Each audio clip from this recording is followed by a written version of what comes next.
Radio City Music Hall, just a couple of blocks uptown from Fox World headquarters. Went into her job as an assistant principal in an Ohio medical store. 9/11 was inside. We're in prayer. 9/11 was inside job. 9/11 was inside job. 9/11 was inside job. 9/11 was inside job. 9/11 was inside job. 9/11 was inside job. 9/11 was inside job. Quiet until they come back to it. Quiet.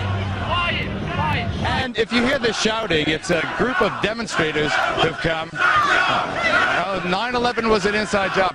Oh, get a life. Get a life. 9/11 was an inside job. I think these demonstrators are all into restroom gay sex. Something my lawyer explained to me that he learned in law school. When the law's on your side, you talk about the law. When the facts are on your side, you talk about the facts. When neither the law nor the facts are on your side, you talk about something else, anything else. Sure. It would be pretty cool if you guys would interview Dr. Judy Wood sometime about her theory on 9/11. All right, sir, I thank you for the call. Let's go to Carolyn in Florida. It's unbelievable, man. We're talking about real issues here, and people want to talk about the most Johnny nonsense stuff you can possibly imagine. I'm not even going to get into that what that caller wanted to talk about.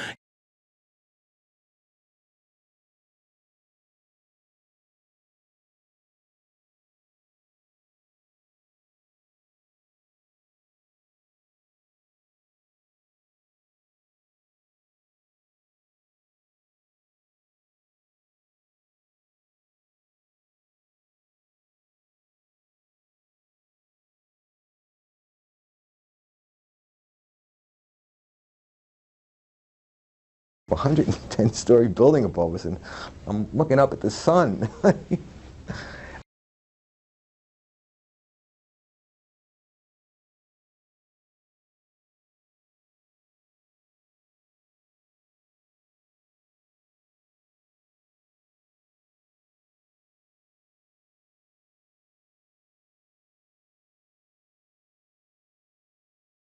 And a split second later, I opened up my eyes, and I was just sitting there totally numb, looking up at blue sky. Then it got dark from the smoke and everything, and I started to cough. I started to feel pain in my leg, and I said, I couldn't even believe at that point that I was alive, and I survived that, and there was nothing above me.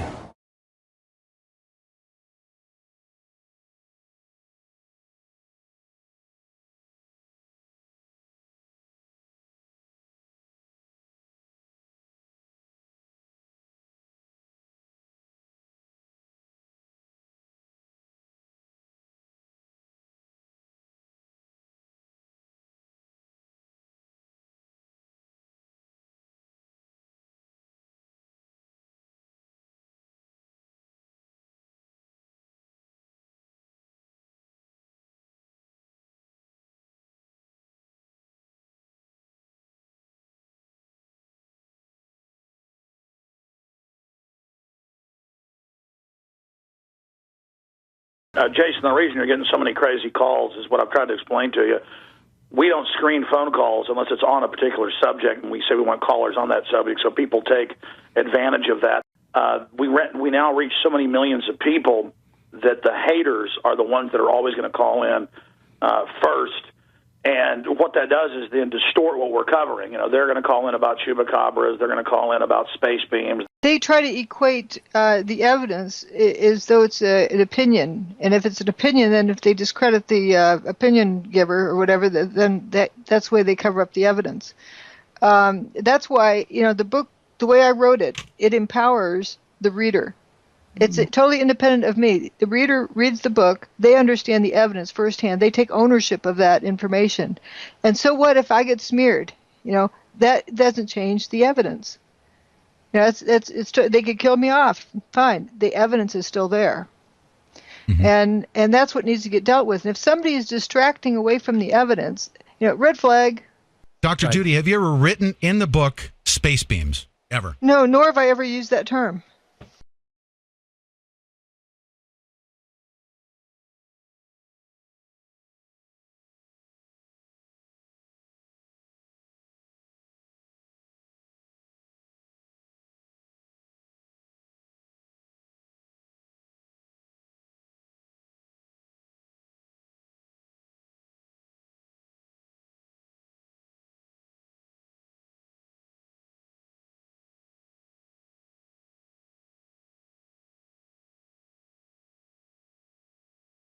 Thermite burns so incredibly hot that it can melt straight through the engine block of a car.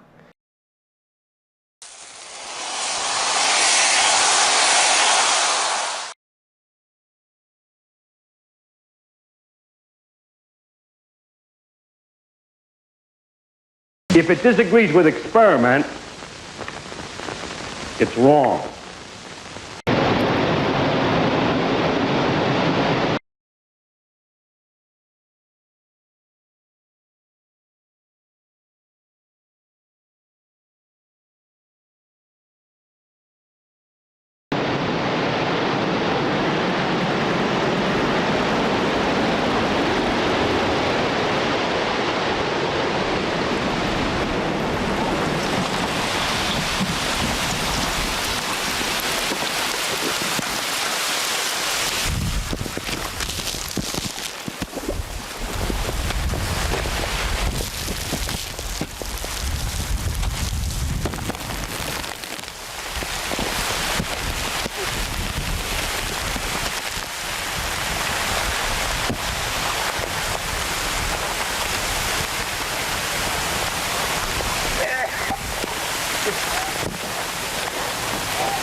If you think about a cloud of superheated gas expanding and rolling outwards from the collapsing buildings,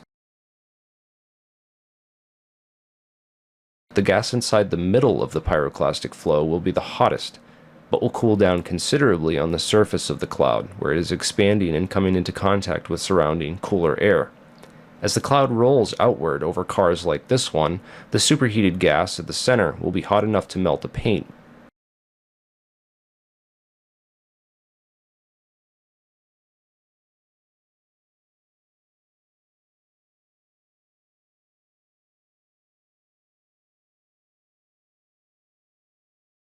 The cars, which I talked about, those look very much like thermite for the reasons I explained.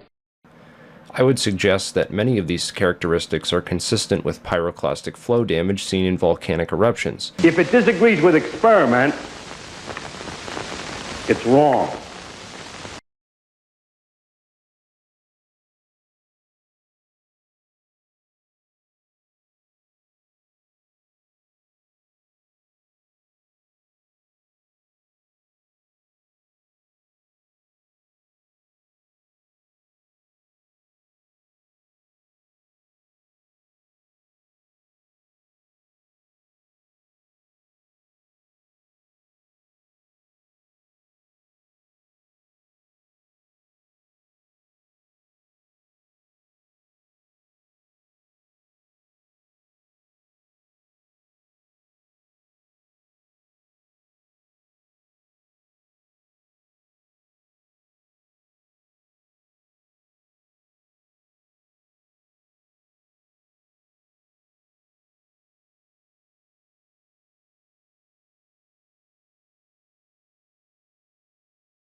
In 2005, a number of reports were issued by NIST, the National Institute of Standards and Technology, which were the result of a study mandated by Congress to, quote, determine why and how WTC-1 and WTC-2 collapsed, unquote.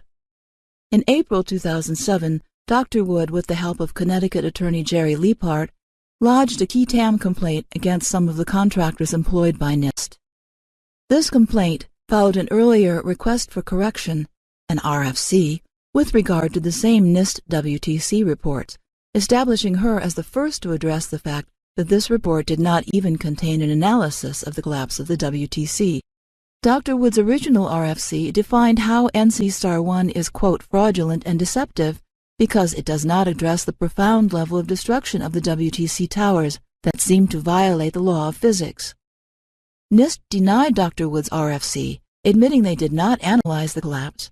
That is, the spokesperson for NIST admitted that they did not fulfill the mandate by Congress. The title of the report is NIST NC Star 1 Final Report on the Collapse of the World Trade Center Towers. Yet they did not analyze the so-called collapse, or even determine if it actually did collapse. Dr. Wood's subsequent appeal to NIST was also denied, though the qui tam case against some of the contractors that NIST employed went forward.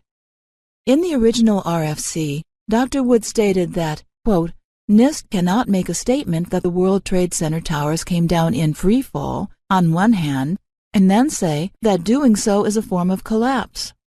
Wood also stated that the, quote, use of the descriptive word collapse is incorrect, and points out that according to NIST's own data, their explanation of how the towers were dustified does not satisfy the laws of physics. Dr. Wood uses the word dustify because she has identified a new phenomenon where the building was turned to dust. It was not vaporized by high heat, nor was it smashed by kinetic energy. She concludes from the study that a new type of directed energy weapon was used to destroy most of the WTC buildings. This weapon appears to utilize field effects in its operations, and so is fundamentally different to known types of directed energy weapons such as lasers and masers.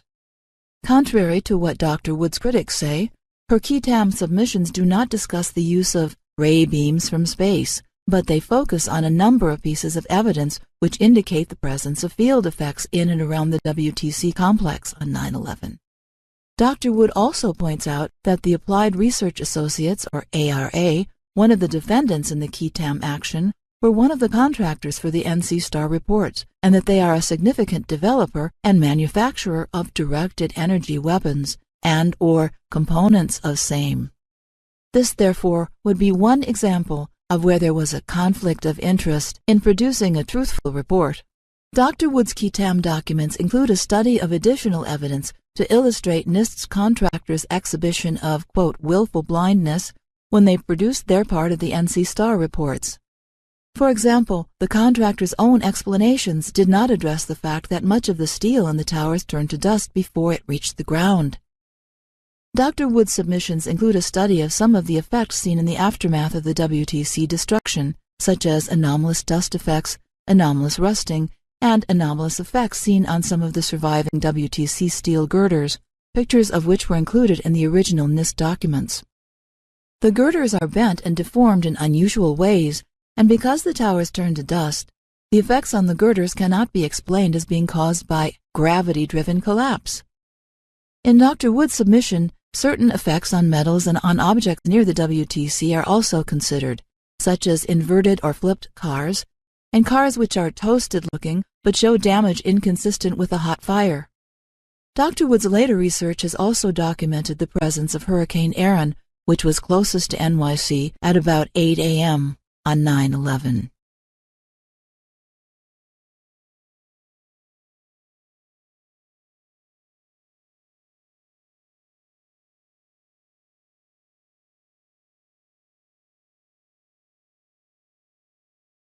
What turns people off on looking at my work is all these rumors of ray beams from space or space beams. Dr. Wood says maybe there's a beam of laser or microwave from space or something. Which I don't ever talk about. Yeah. And a lot of the people at the energy conference had probably heard that and were turned off of my work Oh, But they right, even at the listened, conference, even with those... and they amongst listened those- to my presentation, and they turned them around 180 degrees. Oh, great. They realized that, wait a minute, and they saw the connection with the energy conference, and it was absolutely. wonderful. It was a wonderful great. conference, wonderful opportunity to turn this around, reverse it. Now let's look at some of the samples that were collected from the WTC.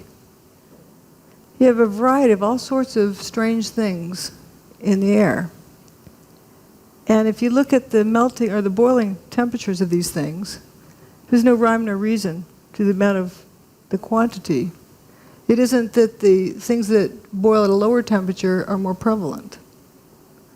What is even more bizarre is that organic material was also found with this, which shows it was not from a high temperature process. Now we get to the most exciting slide. What was measured at the World Trade Center was definitely above background levels, 50 times background levels. There was tritium there. Now, why?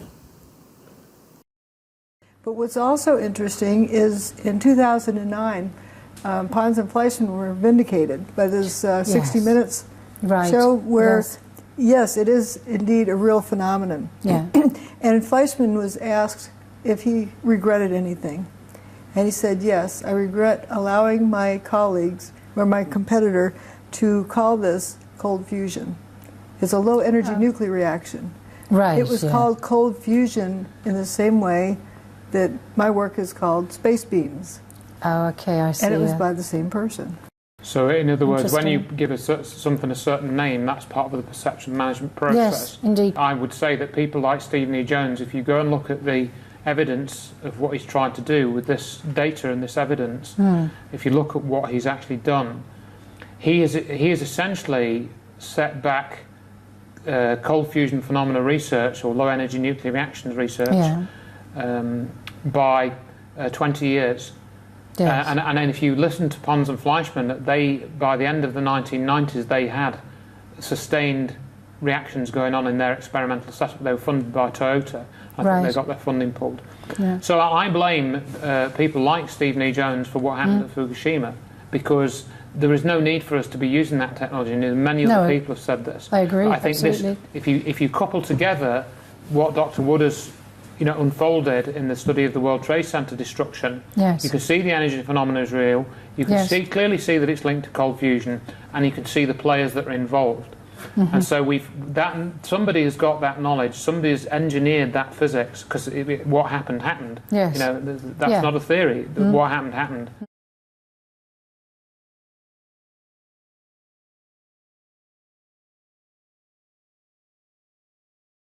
For a number of years, I was the principal investigator for the Department of Energy on this study of muon catalyzed fusion.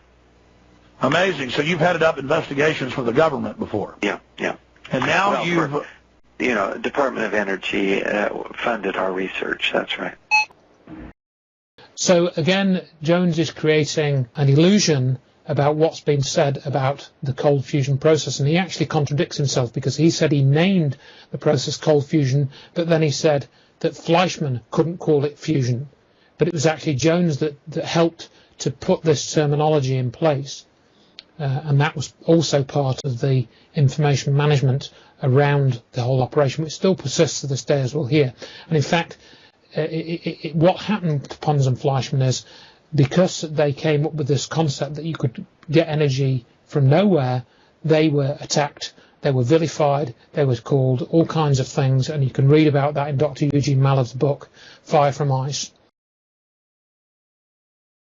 And I haven't... it looks to me like the thermite explanation fits the data quite well, and so that's where I stand on that.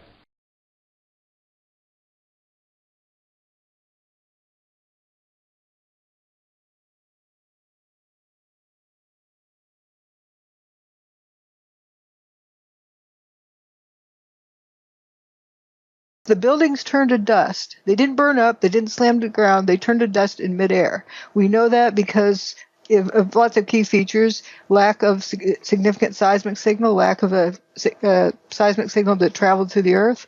There wasn't one. And lack of damage to the bathtub. And we saw there was very little rubble left over. And we saw the steel turning to dust as it fell, trailing dust. So here was these huge buildings that turned to dust in midair right in front of our faces on TV. Why did so few people see it? That's the question we should all be asking.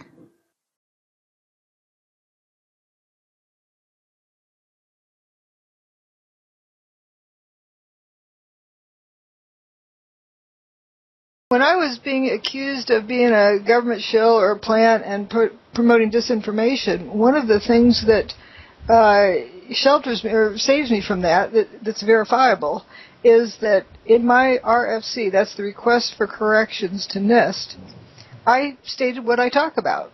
Energy weapons, and this, the building was justified and so forth. And if I was a government shill, I'm forbidden from putting that in a government report because that would be treason. I could be charged with treason. Now, at the same time, let's look at the thermite story. Their RFC, which came about a month after mine, did not contain any mention of their so-called thermite evidence or molten metal. And, why would they go to the trouble of filing a request for correction to NIST and not include their claim to fame of thermite? With the Smith-Mundt Act, it really, it defends me and it incriminates others. Yes. But, that's why I think they're trying to take it off the books. But then someone posted somewhere that, I guess that's why Fetzer and Gage each had their, quote, hearings just outside the country line in Canada. Toronto and Vancouver. My gosh. They could do the propaganda in Vancouver. Is that why they're having the conference in Vancouver? That's what it seems like. And when somebody posted that, Fetzer posted right after that with one of his distracting rants, just totally ignoring that, trying to detract it. Well, I've had Judy on my show X number of times. I've gave her unprecedented this. His normal spiel he does. Sure. Huh. The Judy Wood phenomenon is of that character, Richie, where it's not really a scientific movement so much as it has the characteristics of a cult. It's not a question of whether you have the degrees. Judy Wood has the degrees. It's whether you're being scientific by responding to the evidence. We have discovered in the U.S. Geological Survey dust samples, barium and strontium, lithium, lanthanum, yttrium, uranium, tritium, elements that would not be present were it not a nuclear event. It's said that, quite a few different people actually say this and repeat it and repeat it. There's no evidence to that. They say, she totally ignores the dust analysis. She totally ignores the tritium values. She totally ignores, well, it's in my book. Mm. And that's what I presented at the energy conference, and that was, really got people upset. Right, and I think this is all some people are trying to create illusions, saying that you don't reference the evidence. This is all part of the information management process. And the evidence that I presented, for example, the tritium that was found, it shows that it's not at all the level that you'd find like in leaky nuclear plants, but it is along the same in the same range you would expect for something like cold fusion. Right. Or what has been termed cold fusion. It appears to have involved a very sophisticated arrangement of mini or micro nukes that were sequenced to bring down the building from the buildings from the top down, blowing, for example, 1 cube at 10 floors at a time.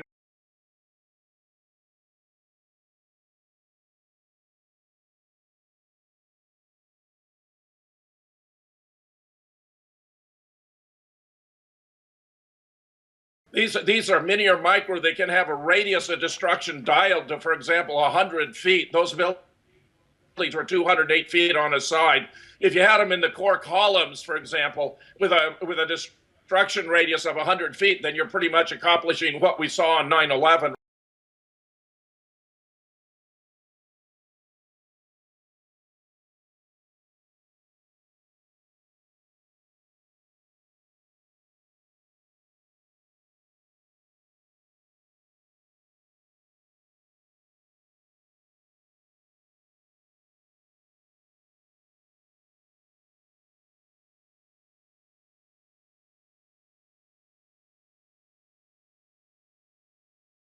We're being made into a culture of lies, a people of lies, a country of lies, a nation of lies, and lying kills you.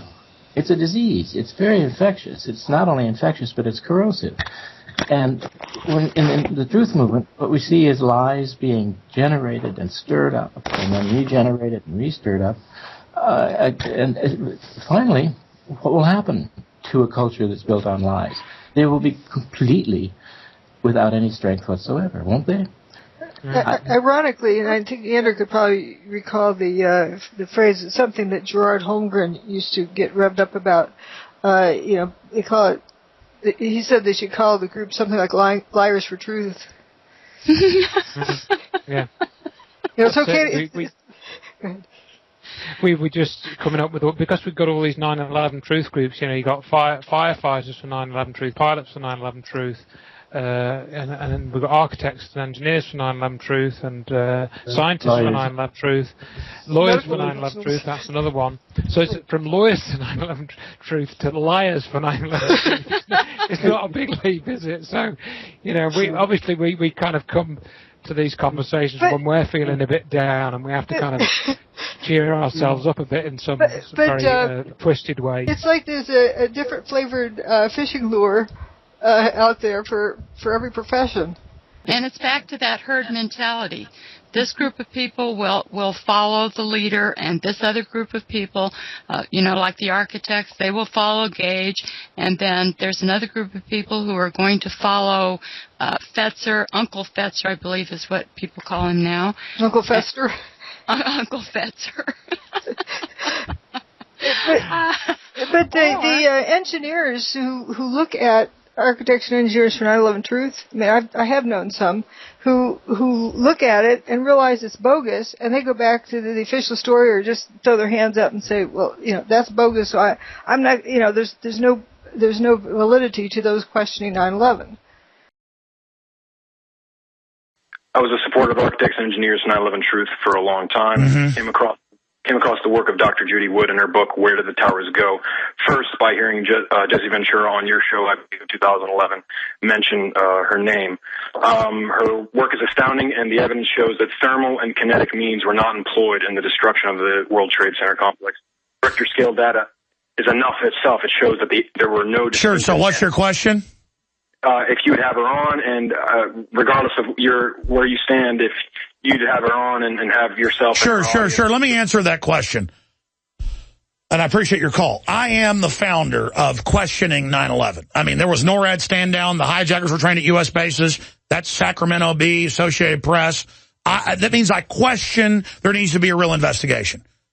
Bush and Cheney weren't under oath, blah, blah, blah. They then turn that into, Alex says, like Wile E. Coyote, Bush blew up the towers.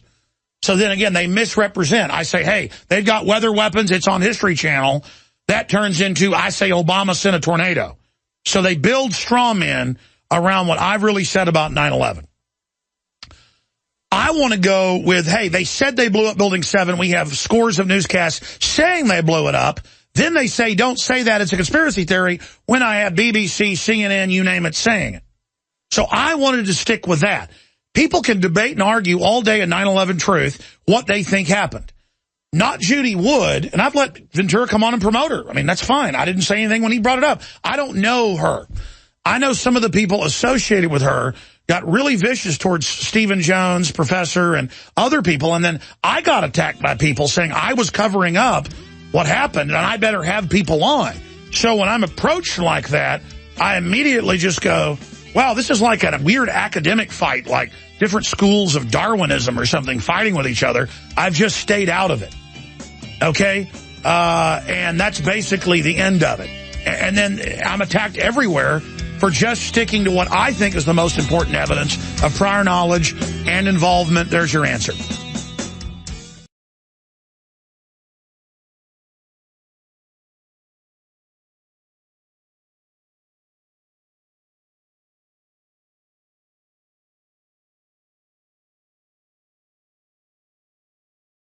When people think, you make them think, they will like you.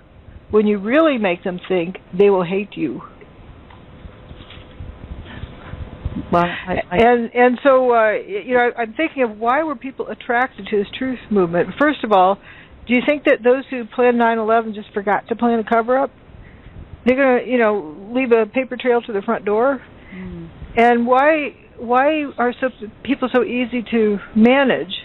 Mm. And I came to the conclusion, and I've also got the idea from a particular blog by Jack Pelham. Yeah, it was a beautiful concept. You're using that same quote, that people who recognize that something wasn't right on 9/11, they thought they were clever, and so they joined the truth movement, and they're getting pats in the back. Yeah, you're clever. You figured out the official story's wrong. Aren't you wonderful? Mm-hmm. But they don't go beyond that because they think they're thinking.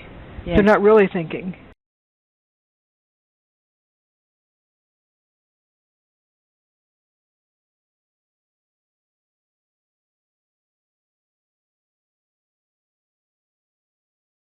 Have you or a loved one ever found yourself saying something like this?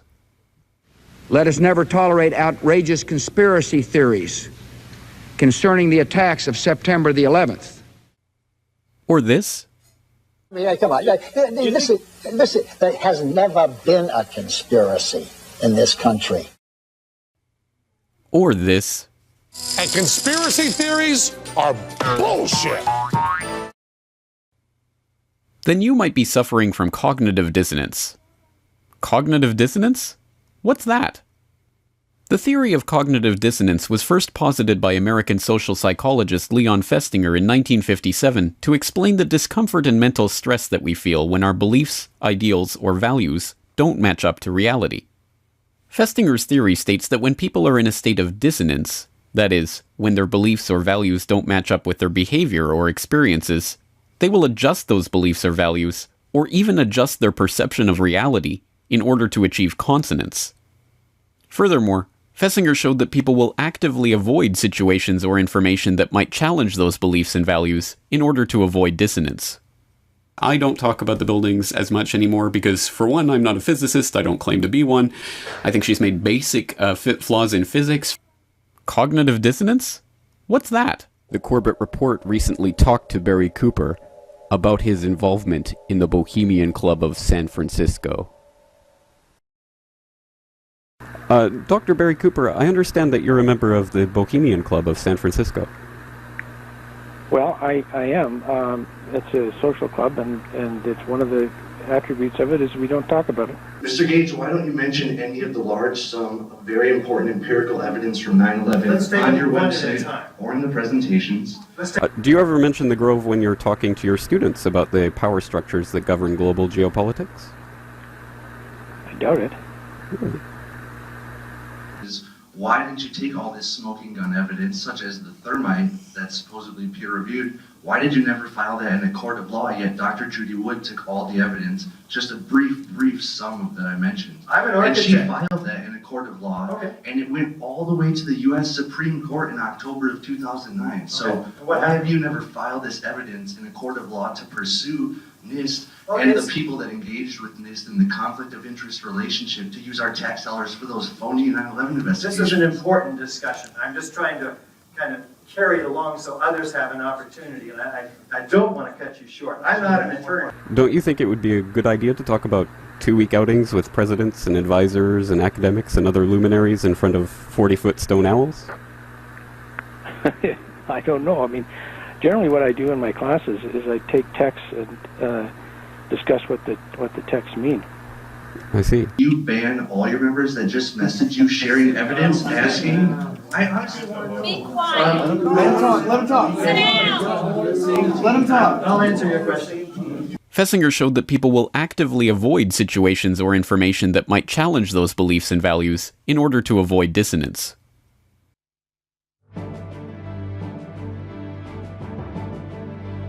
William Binney spent 30 years with the NSA before resigning in 2001 and beginning a whistleblowing crusade over the agency's flagrant violation of the U.S. Constitution. Now, he has joined forces with Richard Gage, signing the petition from Architects and Engineers for 9/11 Truth, calling for a new investigation into what really happened on 9/11/2001. This is a GRTV feature interview with our special guests, William Binney and Richard Gage. I don't talk about the buildings as much anymore. I will talk about the issues that I'm more interested in, and Dr. Judy Wood is not one of them. This is a GRTV feature interview with our special guests, William Binney and Richard Gage. First of all, Richard, obviously, my regular listeners will be familiar with yourself and your organization, but there's always new listeners joining in. Why don't you just explain to us what Architects and Engineers for 9/11 Truth is? It's amazing that they would delete someone's account completely to prevent them from sharing facts before they ever even had shared those facts, regardless of how they feel about those facts. We're a nonprofit organization of over 2,200 architects and engineers. I sent you the question in an email if you had heard about any of this evidence and why you weren't talking about it. But you banned me from your petition. You never responded to my email. What's your name again? Abraham Davis Rodriguez. Oh, hi, Abraham.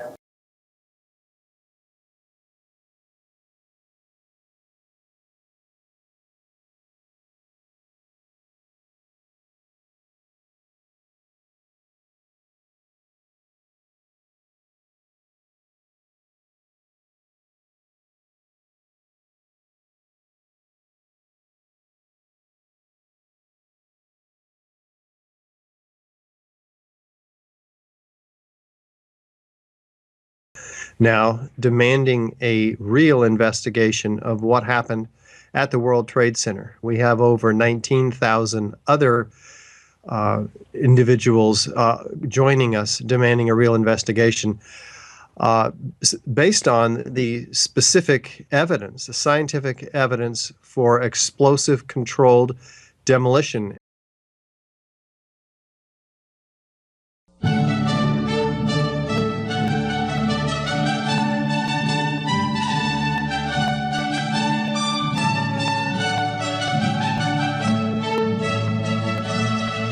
At all three World Trade Center skyscrapers on 9/11. Now, tell us specifically about the petition that's available for signing by architects and engineers and other supporters at ae911truth.org. The petition demands of Congress a real investigation that... They want a new investigation? Well, read my book. There you go. Yes.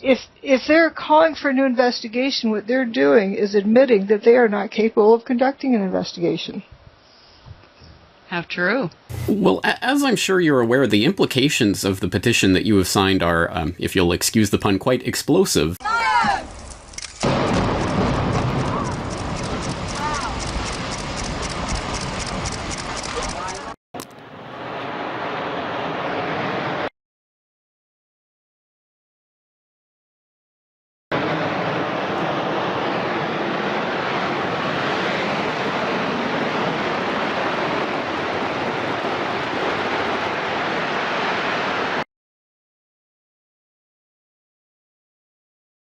Fessinger showed that people will actively avoid situations or information that might challenge those beliefs and values in order to avoid dissonance.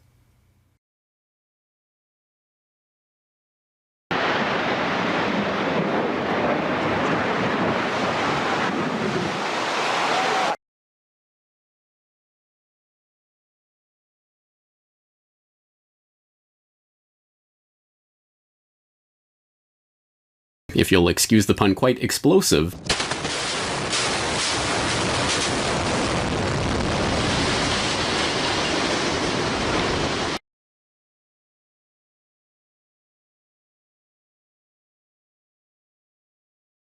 A 110-story building above us, and I'm looking up at the sun.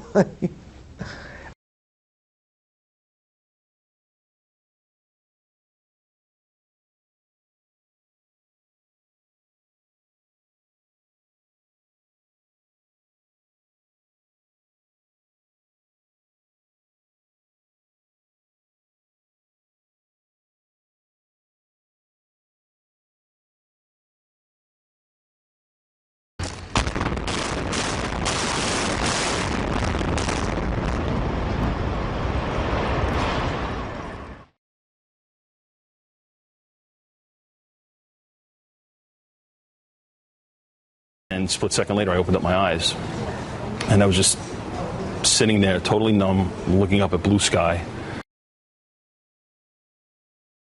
they had to have enough explosive force to take out not only the core columns, but the floors and everything else in the building.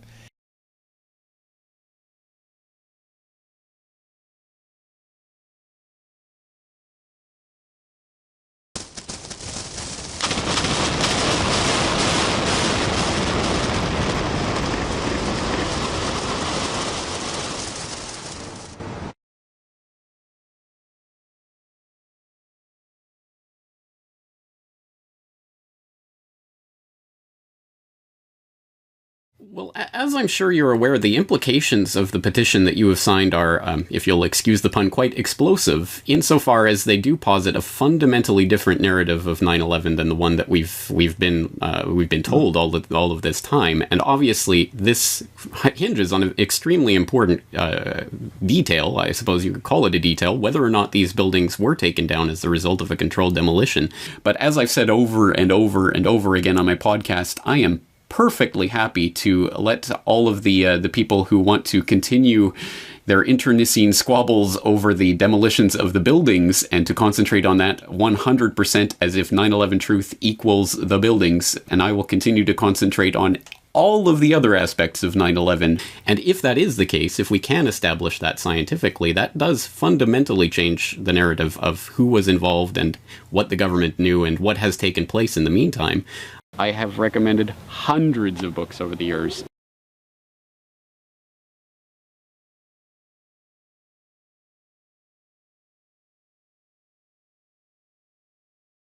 I think after 13 years of waiting for Amy Goodman or some other reporter to descend from the heavens and offer this information to the public, I think at this point we can pretty much determine who's going to talk about this topic and who isn't. We do not need any of these outlets. And that's not to say that we can't celebrate the good work that they do and use the good work that they do. They do some good work, so let's not throw the baby out with the bathwater, but let's just not rely on them for reporting about 9/11. Have you read Dr. Judy Wood's book, Where Did the Towers Go? What caused steel-reinforced concrete, office furniture, filing cabinets, computers, toilets, basins, and people to turn to dust? Why were so many cars so strangely toasted?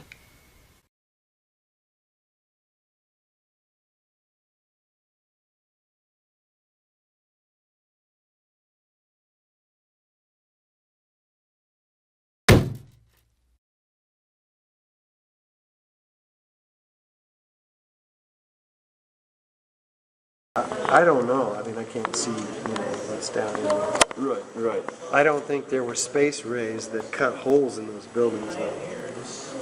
All right, I'm definitely not sure about space rays, but all I know is it doesn't appear to be thermite. Could thermite do that? I don't know.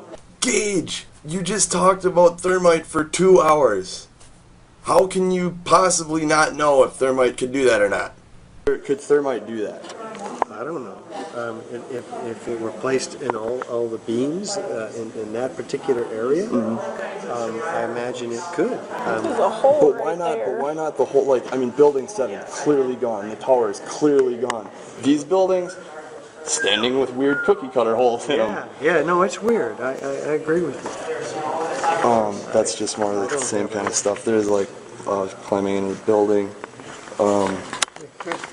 And then the cars. The cars are Richard Gage. Something else that Kareem? Kevin's son. You're Kevin's son? Yeah. Cool. Fatna. Yeah. You're her son. No. What goes on here is outstandingly suspicious and weird. Kareem Barrett, Professor Kevin Barrett's son, comes over and interrupts my interview with Richard Gage. Kevin Barrett is another outspoken member of 9/11 Truth, who's a former professor at the University of Wisconsin-Madison, who allegedly lost his tenure for standing up for the issue of 9/11 Truth. The problem I have with Mr. Barrett is that he does not seem to want to go into certain issues. As well, I know that Kevin Barrett, as I have met him in the past, has raised his son to be more respectful and courteous than to interrupt an on-camera interview. My only conclusion on this matter can be that Mr. Barrett, who was within earshot of my conversation with Mr. Richard Gage, purposely sent his son over to interrupt and run interference on my interview. This, of course, being done because of the kind of information that I was bringing up. Some of these cars, this toasted, where they're not so warped, that would be explained, I would think, by falling molten iron droplets, which is what you have. Right. It's insane to think that you know, thermite's going to do anything to the towers. It's going to in 8 seconds. It's used mainly in welding. It's also used by the military because it melts things, to melt a gun barrel, so you don't need to collect your enemy's guns when you invade their town. Or their village. You just make all their guns useless. But it's also used for burning paper. Like if you have top secret documents and the enemy is invading your camp, you just, poof, burn all your papers instantly. So that's what they use it for. But it would also look like a 4th of July sparkler.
Everybody clamors, Dr. Wood, for a new investigation.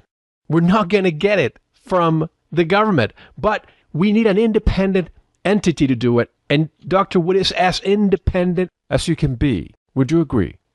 Oh, yes. It is as independent as it can be, and that is the problem.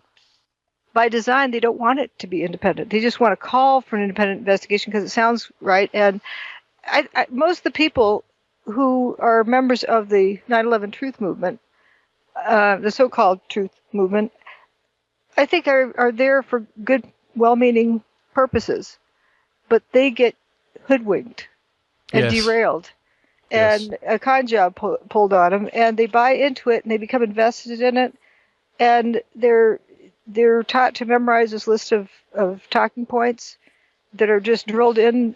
Like this idea about thermite. Sure, there's aluminum dust and iron dust, but what does that have to do with what happened to the buildings? I've yet to see any connection with that. And even Niels Harrit, who was the first author on that, quote, peer-reviewed thermite paper, says that we shouldn't speculate on how it was used. None of the authors can agree on what it was used for. They don't know. Is everyone trying to decredentialize Dr. Judy Wood? Architects and engineers from 9/11 Truth, that you're calling them a psyop. You're saying that they're a distraction. Yet this one woman who wrote this book trying to convince everyone that it's space lasers that brought down the World Trade Center. So that right there eliminates laser beams from space. What in this book that you want to call a psyop that's disputable? What in this book do you want to dispute? Which part of it? I have 500 pages. Look, I don't want to talk about that book.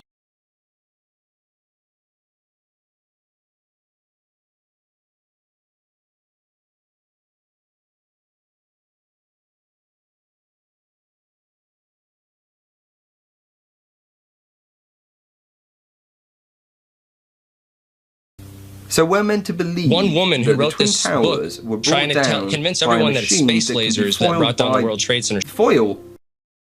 What's worse is now I'm accused of being a coward and too afraid to actually go after her theories. But not anymore, because I've got myself a copy of her book, Where Did the Towers Go? Evidence of Directed Free Energy Technology on 9/11. Evidence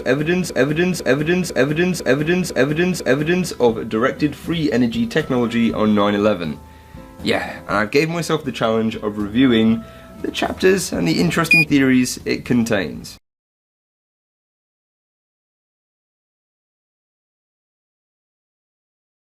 Why is it that they say Judy Wood's theory, hypothesis, and they never say evidence?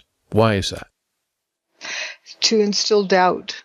It's a way of being able to undermine the credibility of evidence. It's a way of denying evidence, marginalizing evidence. And, for example, there were firefighters waiting in knee-deep water right after the event. On 9/11, there was a water main that was broken, and they're wading through it. Yet folks say that it was real hot, molten metal. Did they use their waders to go through the molten metal? It doesn't make sense. They don't stop to think. And if it was molten metal, where's the resolidified big nuggets of re-solidified metal? And I have a sample of this molten metal. Previously, it's molten metal here. Just a tiny sample. This is really all we need.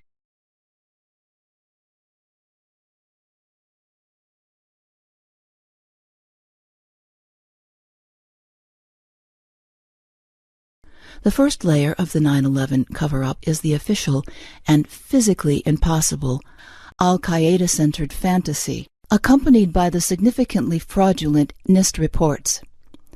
The second layer of the cover-up includes supposedly more scientific analysis by some researchers, scientists, which suggest that bombs and/or thermite, or some variant thereof, were placed in the WTC.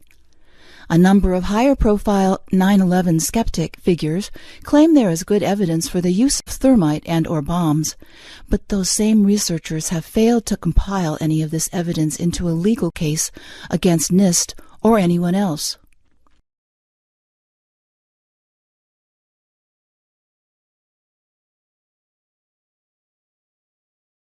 And when I think about these things, how people and their groupthink manipulates them, it's more or less what happened on 9/11. If you don't believe the official story, and I think that a lot of people are not believing the official story, then you have multiple doors. And those who perpetrated it knew this. As you and I have talked about, Lenin said it best, the best way to control the opposition is to lead it ourselves. Let's create a few other alternative stories. So if they don't believe the official story, give them thermite. If they don't believe thermite, give them nukes. If not, demolitions. And it goes on and on and on. And because they're given an answer, right? Exactly. They're given an answer, and people like answers to questions. As soon as they have an answer, they quit looking for for what happened. They feel like it's been solved for them. So if you don't like the lie behind door number one, a lone gunman, Lee Harvey Oswald, shot the president. Well, we'll give you a lie behind door number two. If you don't like the lie behind door number two, we'll give you a lie behind door number three. Anything to keep people occupied in those doors so they don't turn around and see the wide open field of evidence behind them. And the same for 9/11. If you come out of the lie number one door, 19 bad guys with box cutters, they steer you into door number two, thermite. And then if that one doesn't work, well, you come out, well, they have lie behind door number three waiting for you. They keep you in those doors. That's the false choice. As long as you have to, let's see, it's either thermite or the official story. Thermite or the official story. That's a false choice. It's like, have you stopped beating your spouse yet? Any answer to that question is incorrect. That's right. It's a false choice, and it's a gotcha game. But if you're not aware that's what they're doing, you get sucked in, and it must be thermite because it's not the official story.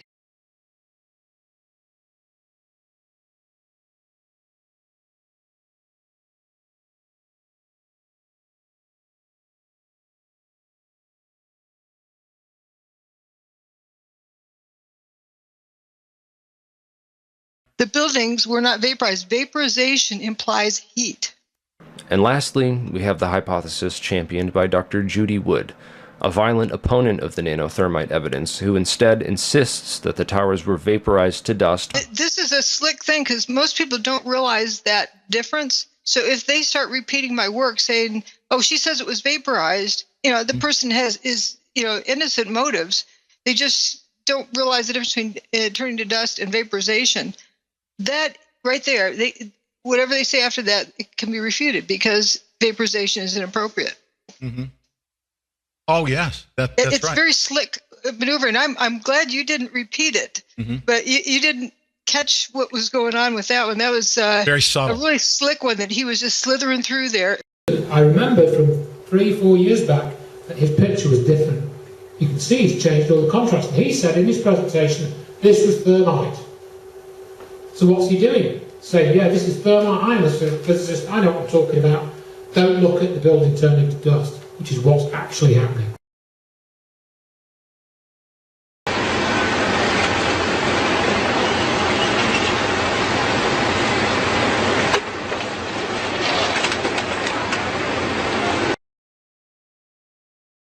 A lot of the truthers have said there's evidence of molten metal, but we haven't determined that it's hot. Perhaps it's metal, perhaps it's liquid, but it's not hot. And if this thing had been digging down in and pull up something, certainly these jaws would have heated up, and from thermal conductivity, this would be hotter than 82 degrees centigrade. And above 82 degrees centigrade, there's permanent damage to these things. Mm-hmm. There were no reports of malfunctioning equipment and destroyed equipment because it was too hot. We have the videotapes, the firefighters reporting molten metal like a slurry or a steel mill or a volcano. Those are quotes. Giant pools. What about the pictures of them dragging oxygen hoses all over the steaming supposed hot metal? If it were that hot, you wouldn't dare do that, would you? Well, we do have the infrared photos of the molten metal. Well, again, what melted the metal? Was it heat? That's a very good question. It's also one of the first times I've heard Alex Jones speechless. Here's this famous USGS image that folks say is evidence that it was high heat. They claim that at point E, it was 819 degrees Fahrenheit. Water boils at 212 Fahrenheit. This guy doesn't look like a boiled chicken.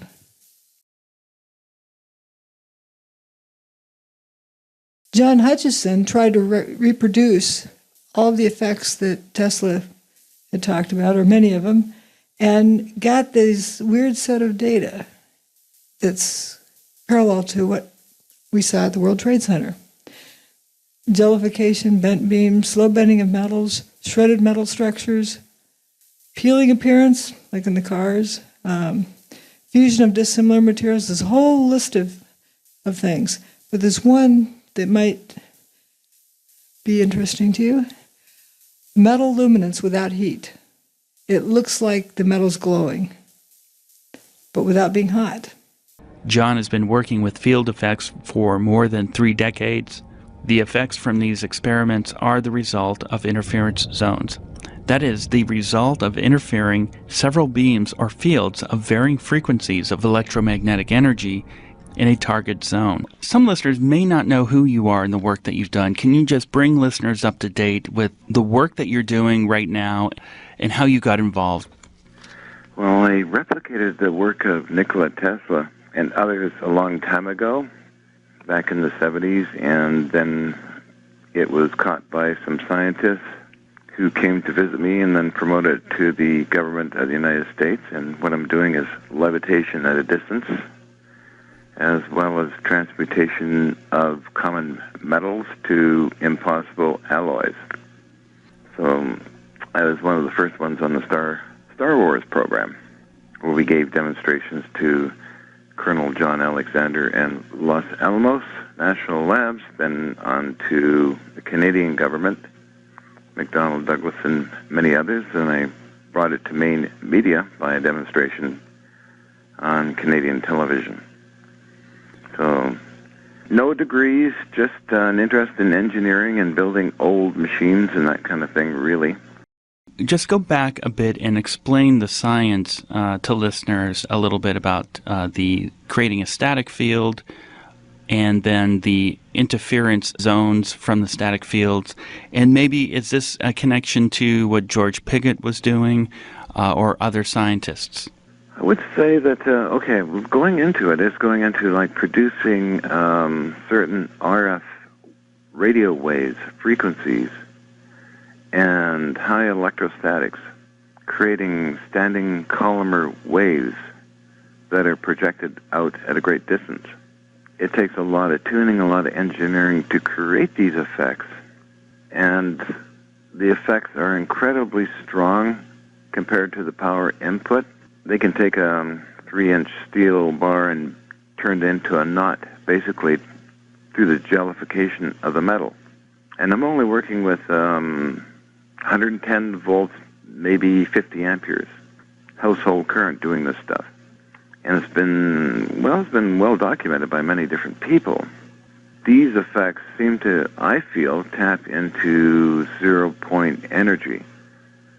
And I can relate some of the articles that were accepted by the U.S. Army Intelligence and Security Command was a report written by René Louis Vallée of France, the father of the neutron bomb, who did write up a report on what I was doing and the energy potential.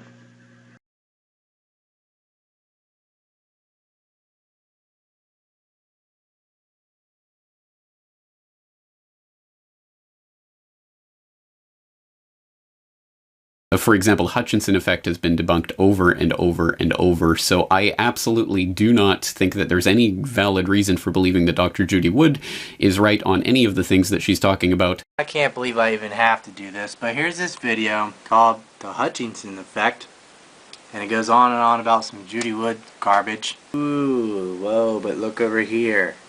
You can even see it right there. Goddamn rope. There's a wire. They're moving around on a wire. See it? There's the wire.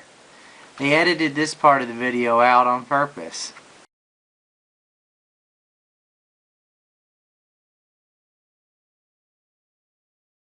They go on to talk about Tesla coils and free energy and batteries that last forever and a lot of other feel-good propaganda for the scientifically ignorant.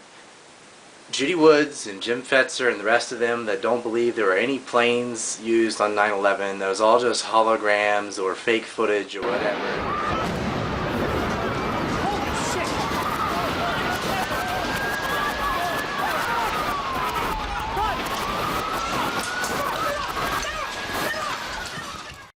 Yeah, you're allowed to ask about planes. What do you want to ask about planes? Plane? Oh, right. What I say about the planes is, what I show is the buildings turned, I like to go with what I can observe did happen. The buildings turned to dust in midair. Planes can't do that. Real planes can't do that, neither can fake planes. So the plane issue is irrelevant to what happened to the buildings. That a giant death ray from space came. In my research for this show, I came across numerous references accusing you of claiming that this was some sort of ray gun from outer space kind of scenario, and yet I can't find anywhere where you actually say that.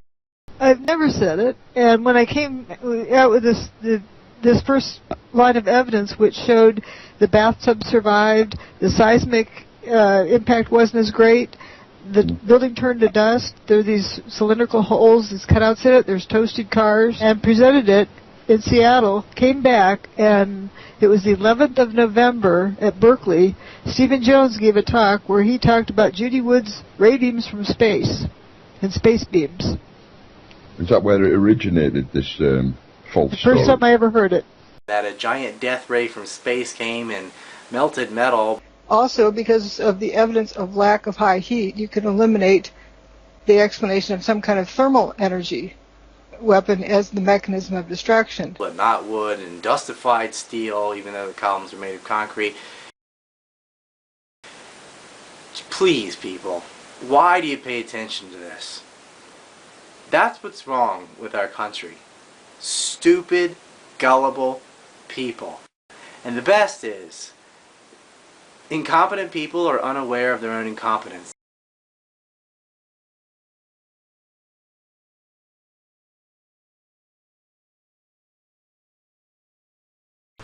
Here we have a collection of samples from 1979 to 1989 of metal pieces done by the Hutchison effect apparatus. As you can see here, the crumbling material here is off the end of this bar here. And actually it's a transmuted material that is unknown in the metallurgical handbooks. And this particular sample has been to Germany, in the United States National Laboratories, also in Japan and other locations, and extremely rare material. It appears to be a major transmutation. Now, getting into another sample here, we find a heavy piece of what they call extruded brass that exploded with inside itself, ripping it into this pattern here, ripping it apart. This is extrusion alloy, not cast aluminium. And if you observe very carefully, there's a shadow of the knife itself embedded in the metal here on the back. So that's a stainless steel kitchen knife embedded in a piece of extruded alloy. On the other side of the coin, we come to something that looks like it was ripped apart or turned to jelly and ripped apart and frozen in time and space. This large aluminum sample, again extrusion alloy, was once one piece and was totally formed like this after some experiments, actually seen on video. We come to more hard materials such as stainless steel that are just bent and twisted around with a lot of little pot marks and pieces falling out of it. Again, similar to the large piece of steel that I just mentioned, for being the very first sample. And this is just many samples that I do have and that other people do have that still are undergoing analysis around the world.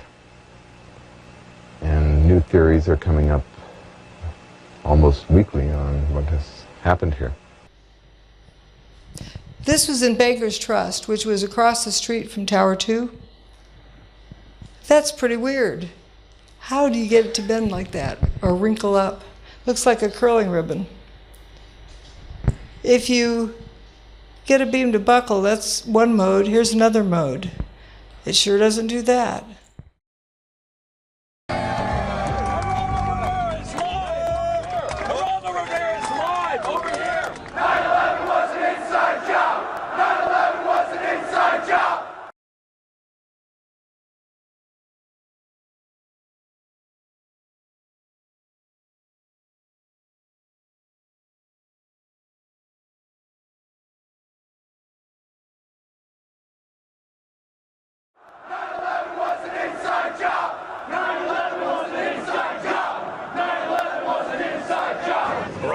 About to go live. We want to jump in basically behind this production. Send everybody back here when they're going live, we'll go. Basically guerrilla information warfare. Anybody want this? Target of opportunity. When they go back to the What are you going to say?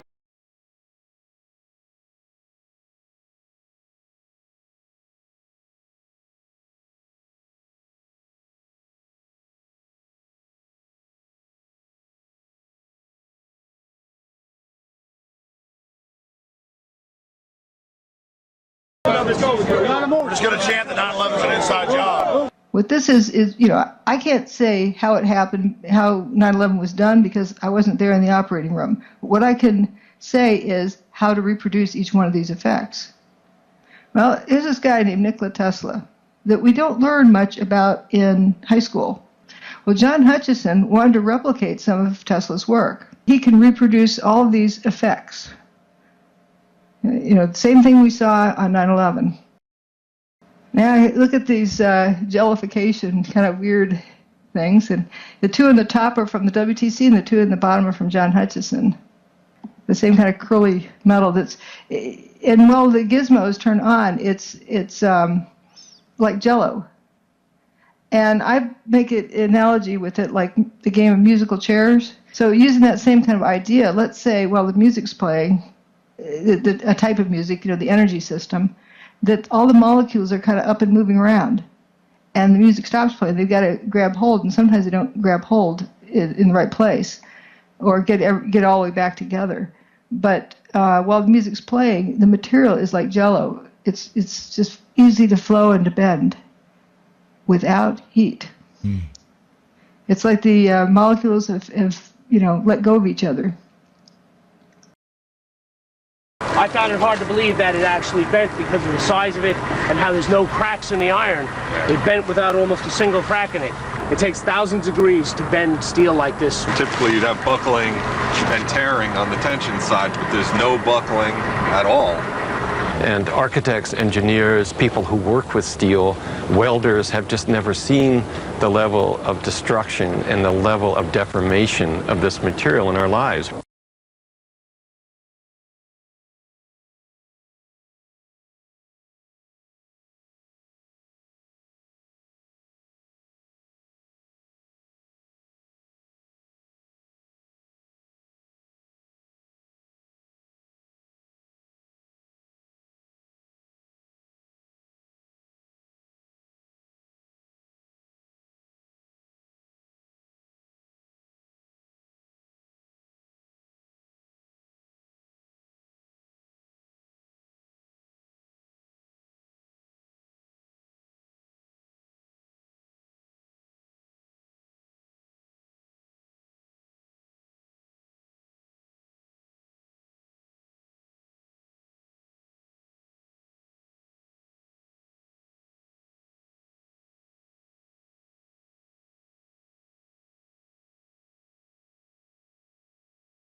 Is there one artifact that stands out for any particular reason for you?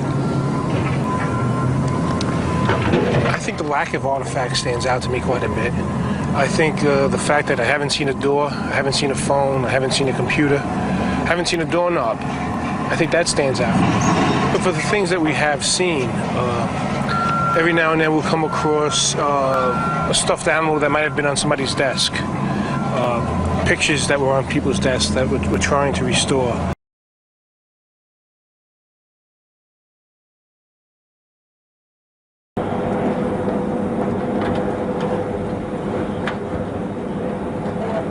Hello? Where do you want us?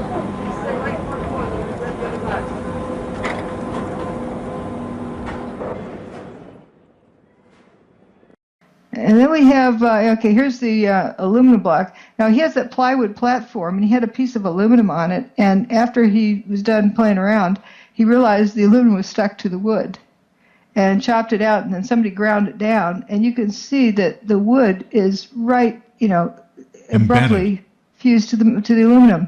Jeez. If aluminum is hot enough to melt, it's going to be burning up that wood. Yes. So how do you explain that? The two at the top are from the World Trade Center. Mm-hmm. The top left image is the only remaining file cabinet that belonged to Ben & Jerry's, and it had dollar bills in it, you know, $20 bills in it that the police were able to return to the owners of the Ben & Jerry's store. And even colored folder dividers in it that weren't burned. So it's not heat that did that. And it's a clump of coins in the top right picture. It looks like a stack of pennies there. zinc melts at a pretty low temperature, well before copper. It even boils before copper even melts. So you kind of expect there to be some explosions or something if this was all melted together, because zinc is one of the lowest melting things. And you get, it looks like a nickel or something in there. You get all different kind of coins, but that is not melted together from heat. A lot of people assume that and use that as proof of that, but if you start looking at it and thinking at it carefully, there's something else going on there. Oh, yeah.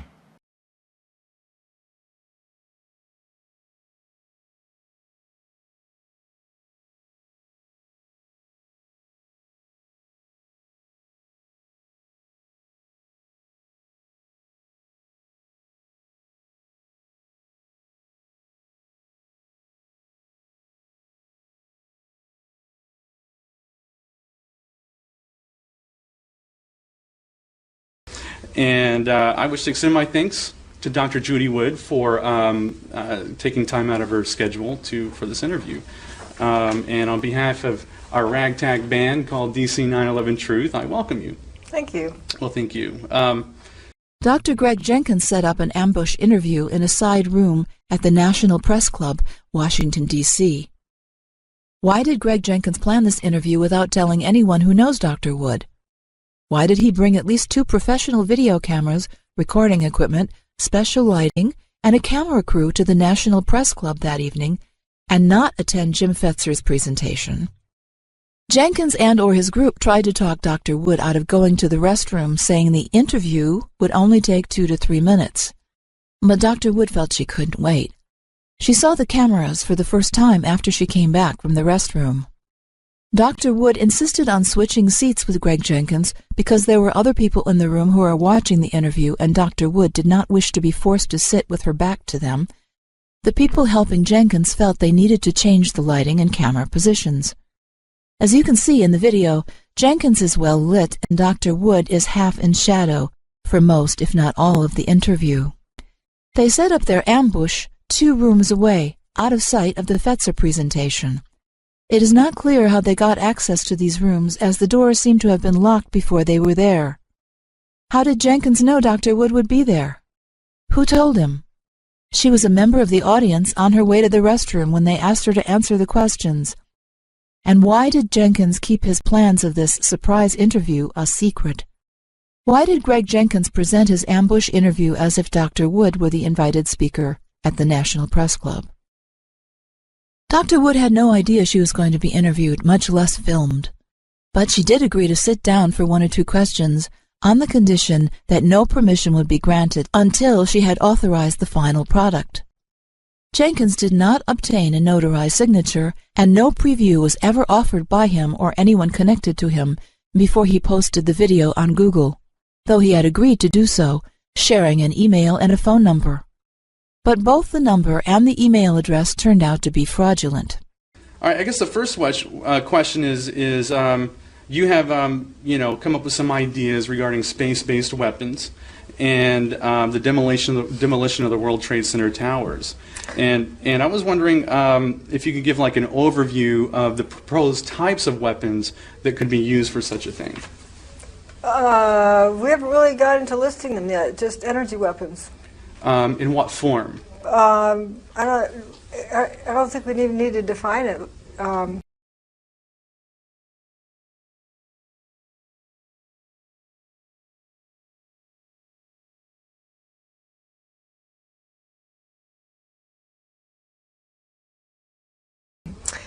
What we did was assemble all the pictures, evidence that we trusted, and just going through the evidence, just looking at it, because at that point what sort of motivated this paper was, wait, we've been told this story, that story, that story.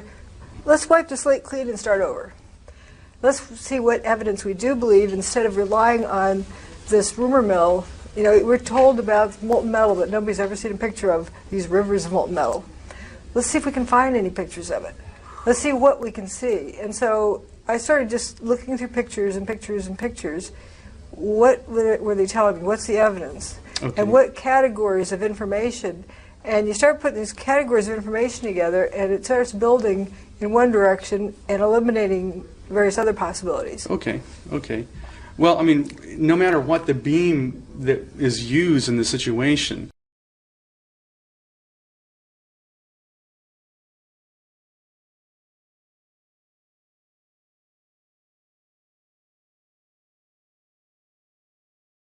will involve, I guess the term you use is dustification of metal, or I guess another way you could get rid of it. We're trying to invent a new word. Is yeah, might as well, right?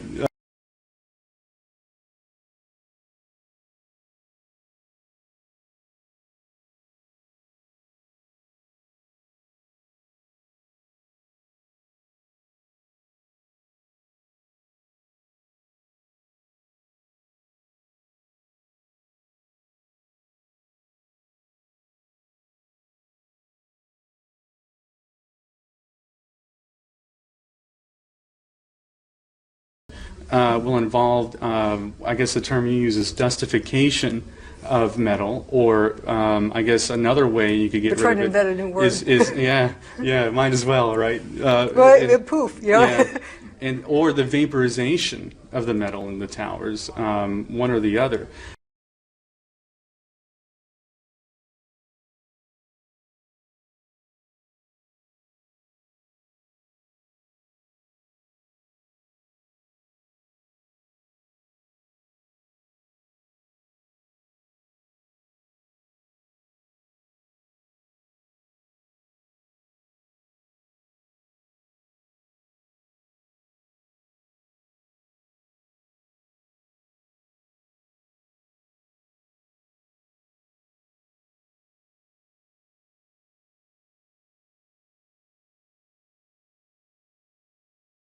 Have you done any energy calculations at all to get a scale for what is involved for doing that? But we don't need to get distracted by those values. I've come up with an energy scale for the problem. If you use, like, say, a photon beam, a laser beam of some kind, you run into some problems, and namely the amount of energy required to evaporate the steel in the towers is... Wait, you're specifying evaporation. Sure.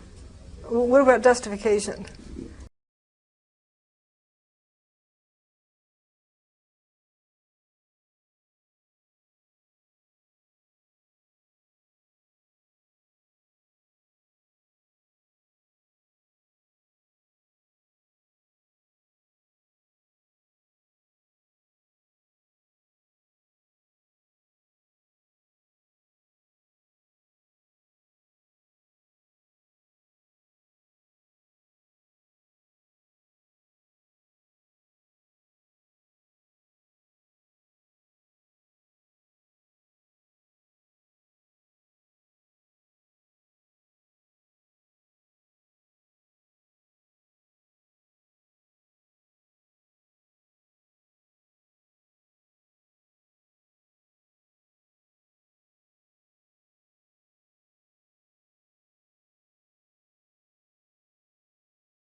The buildings were not vaporized. Vaporization implies heat. Will involve, I guess the term you use is dustification of metal, or the vaporization of the metal in the towers, one or the other. The buildings were not vaporized. Vaporization implies heat. She thinks that there was this beam weapon pointed at the Twin Towers that somehow vaporized the steel. The buildings were not vaporized. Vaporization implies heat. Also, because of the evidence of lack of high heat, you can eliminate the explanation of some kind of thermal energy weapon as the mechanism of destruction. So that right there eliminates laser beams from space. Dr. Wood says maybe there's a beam of laser or microwave from space or something that came down and... So that right there eliminates laser beams from space. One of Dr. Wood's hypotheses is a space-based weapon powered by free energy. Okay. So she claims that free energy gizmo powered the laser beam from space. Yeah. And which is totally incorrect. I'll say right now what the title of my book means. It shows evidence of what happened on 9/11. That evidence shows a technology was used that we haven't seen before, but that technology doesn't have to be used to destroy buildings. That same technology can be used for good and can be used to provide free energy to the world. So what technology was demonstrated on 9/11, the evidence from that is also evidence that free energy technology exists. People were saying that energy weapons don't exist. Well, then what do you think the Star Wars program was created for if energy weapons don't exist? Well, that's right, and I think it's very important that I think you'd obviously realised by then that what you'd seen in the evidence wasn't like anything else that you knew about. It wasn't something that was in the public eye at all. It was something which you didn't know what it was at that time. You just knew, as you said, it knew what didn't fit any of the categories. That it wasn't bombs, it wasn't laser beams, it wasn't anything like that. I'm not even saying that the U.S. government did it, but I'm saying that those who study energy weapons probably have a lot better idea than I do. Can I ask you a question about some of the technology that you're developing to fight the war on terror, specifically directed energy and high-powered microwave technology? When do you envision that you can weaponize that type of technology? Goodness, it is in, for the most part, the kinds of things you're talking about are in varying early stages. Do you have anything you'd add? I don't think I would add much. I think they are in early stages and probably not ready for employment at this point. But you sound like you're willing to experiment with it. Yeah, I think that's the point, and I think, and we have, I think, from the beginning of this conflict, I think General Franks has been very open to looking at new things if there are new things available, and has been willing to put them into the fight even before they've been fully wrung out. And I think that's not referring to these two particular cases of directed energy or high-powered microwave, but sure. And yes. We will continue to do that. Many folks criticize me and say, well, you need to name what the weapon was. No, I don't. I just know what I know that I know. I know what I can prove, and I don't go beyond that. I only go to where the evidence shows, and the evidence shows that you can rule out kinetic energy, you can rule out thermal energy, but you cannot rule out directed energy. And I don't need to name the serial numbers or what the operator had for breakfast and so forth, because we know that such a weapon exists because it happened. I say to people that we know the general nature of the weapon, but we don't know who owns it. We don't, as you say, we don't have the serial numbers. We don't really know where it was particularly. So that's the way it is, because that's the only evidence that we've got. We do know what evidence it produces because that evidence got produced.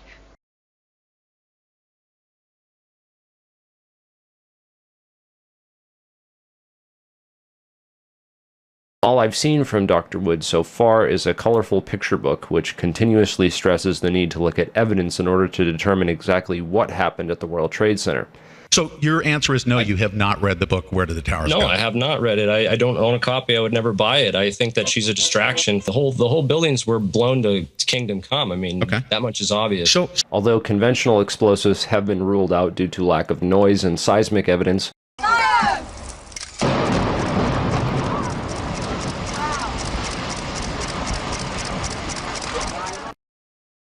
a controlled demolition. The buildings were blown up, man. They were blown to Kingdom Come along with the rest of the building. If it disagrees with experiment, it's wrong. They had to have enough explosive force to take out not only the core columns, but the floors and everything else in the building. To a psyop that's taking all the attention off who put bombs in those buildings. Although conventional explosives have been ruled out due to lack of noise and seismic evidence, They were blown to Kingdom Come along with the rest of the building.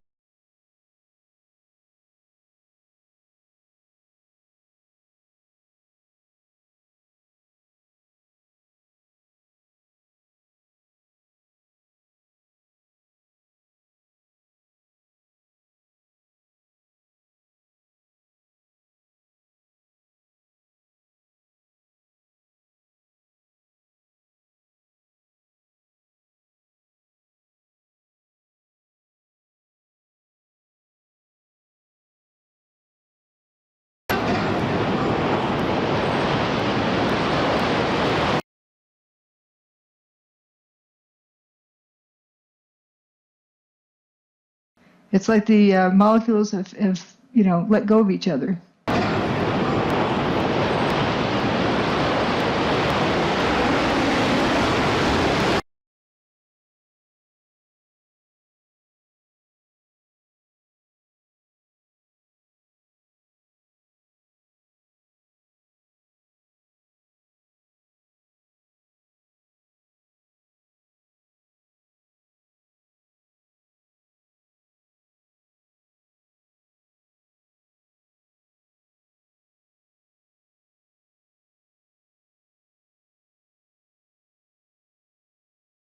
Do you feel like me wearing that blue shirt, entering a stadium full of people wearing a green, red, and white shirt?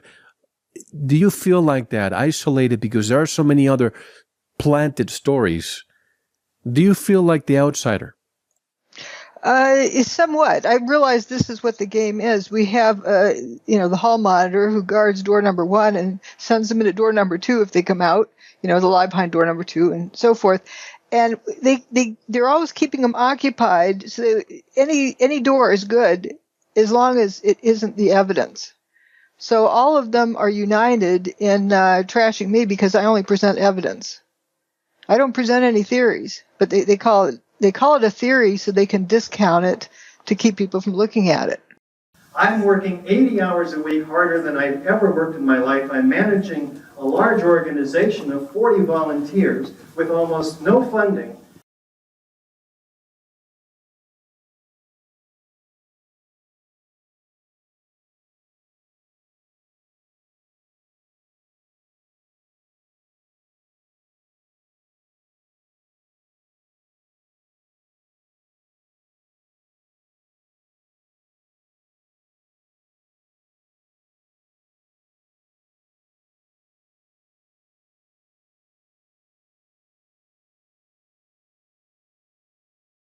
And I don't have time to sleep, much less file lawsuits. I don't even know how to do that. And one thing I just noticed here on their website, it says they're a 501c3 nonprofit organization. That means they can't lobby Congress for a new investigation. That's what my next question was. Does that mean I know they're religious groups? Yes. Religious groups cannot criticize the government from the pulpit if they're a 501c3. Is that correct, Deanna? Yes, exactly. Right. Exactly. Okay, good. I guess that answered some questions there. Yes. Results of quote-unquote scientific test carried out on AE 9/11 quote-unquote truth. June 21st, 2011. It was recently brought to my attention that a second AE 9/11 truth petition signer, Scott Krajka, had remarks relating to the research of Dr. Judy Wood into the destruction of the WTC deleted from the biography section of his profile. When he saw that this had happened, he asked for his profile to be deleted. Therefore, it seems to be clear that they are attempting to censor the study of available evidence. I have included Mr. Krajka's correspondence below and the response he was sent by AE 9/11, and I thank him for allowing us to post this. It now seems to be the case that the behavior of the AE 9/11 group has been tested and the results are repeatable. A previous test by Abraham Hafiz Rodriguez, who also mentioned the research of Dr. Judy Wood to Richard Gage, resulted in his name being deleted from the petition, initially without his knowledge. At an event in Peoria, Illinois, Abe Rodriguez asked Richard Gage why he was deleted from the petition. Gage's responses were rather vague and even contradictory. Similar results were obtained by We Are Change, Oshkosh. It should be pointed out that Dr. Judy Wood is the only person to initiate court action based on the scientific evidence pertaining to the destruction of the WTC. She is also the only person to complete and publish a comprehensive and independent forensic investigation into the destruction of the WTC. It seems that the conclusions of this forensic investigation are so important that whole organizations who claim to be oriented around truthful, open investigations have been tasked with covering up, muddling up, and attempting to discredit this research. You know, you've got to completely change your mentality from one of being a passive receiver of information to one of an active seeker of information. That passive and active side of things is part and parcel of that communications problem. We can't force this information onto people. Right. But often people are so overworked and have not enough time, and it does take more time to sort through. So they start getting lazier and wanting somebody else to do their thinking for them and to do this for them and package it for them. So as I say, they turn their thinking over to someone else's keeping, and they get what they pay for. Sort of they're led wherever that other entity wants them to go. And what is so important right now is for them to take their thinking back into their own keeping. Because how can you trust your thinking to somebody else? One other thing that is curious is the people in the Truther movement and also the Occupy Wall Street want to change the world. They want things to change by waving their flags or holding up their signs in the street. But if they really want to change things, expose this truth about 9/11. If we want to change the world, this would do it. Let the whole world have free energy. Sure, absolutely. Right. I think you can't change this one thing. Everything changes in this if this opens up.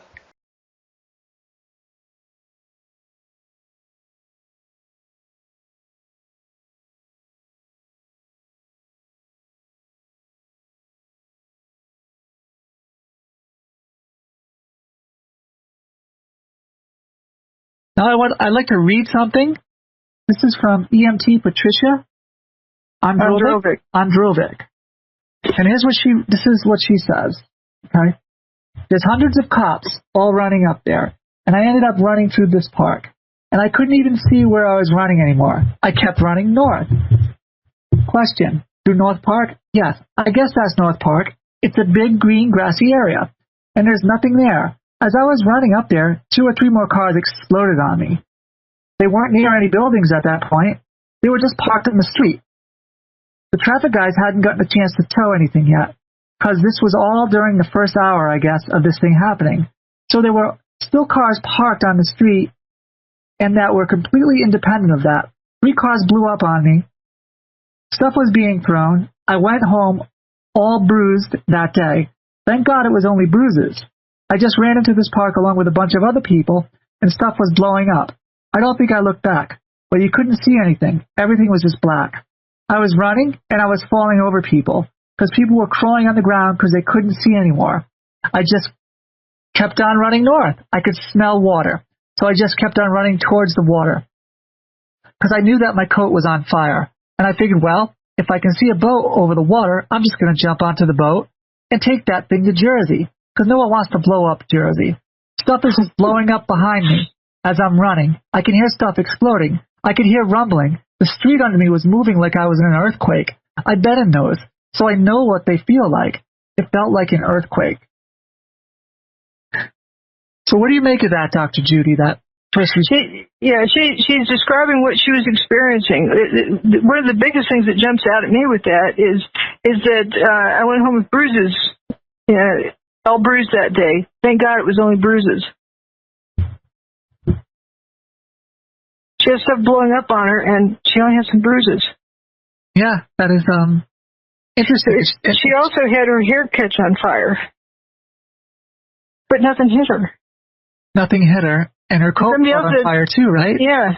She said instead of calling it a turnout coat, she called it a burnout coat. Right. It's on fire, and because the dust going up and blocking out the sunlight, you couldn't see where you're going. But she said, well, now she's a human flashlight because her coat was on fire. Now, wasn't that like you said? The coat was meant to repel fire, wasn't it? Mm-hmm. But it caught on fire. What would cause that? Oh, it appeared to be fire. We're not going to call it fire. Right, it appeared to be fire. What appeared to be fire. Weird fire is what I've used because just something to mark it as not assuming it's fire. But it's something weird was going on. She also had her shoelaces appeared to go into spontaneous combustion. But she didn't get clobbered with any, she went home all bruised that day. Thank God it was only bruises. Yeah, thank God it was only bruises. Everything is, So there's she doesn't describe being hit by anything. No, not at all. And she also said it was independent of where the towers were, too, she said, didn't she? So it was going north. Yeah, so it's not like the towers fell on top of this and the gasoline was exploding inside the gas tank. But she wasn't burned. Right, but they were lighting up. Yeah, her hair appeared to catch on fire. But, she didn't talk about having been burned. There's also another Patrick Connolly, first responder who, when the towers was coming apart, he tried to get into Building 7. And he decided that wasn't a safe place and came back out, couldn't see where he was going. And then thank goodness the cars started lighting up because then he could see where he was going. That's the other one I was thinking of. Yep, everything just spontaneously. He literally said that they spontaneously lit up and he could see. He said that. And that actually is a more precise term, lit up. He wasn't saying caught fire. They lit up. This weird fire issue. And can't even really seem to provide a coherent view of what she's talking about or the physical principles thereof. And also, I should mention the toasted cars, for example, have been repeatedly shown to have, for example, the toasted cars on FDR Drive, which people have gone to absurd lengths to try to explain away.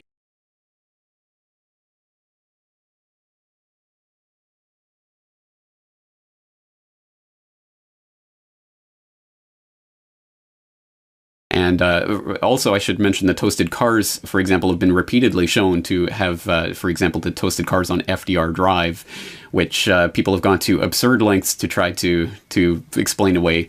All of this is by way of background of saying that there's absolutely nothing convincing that I've seen in her arguments.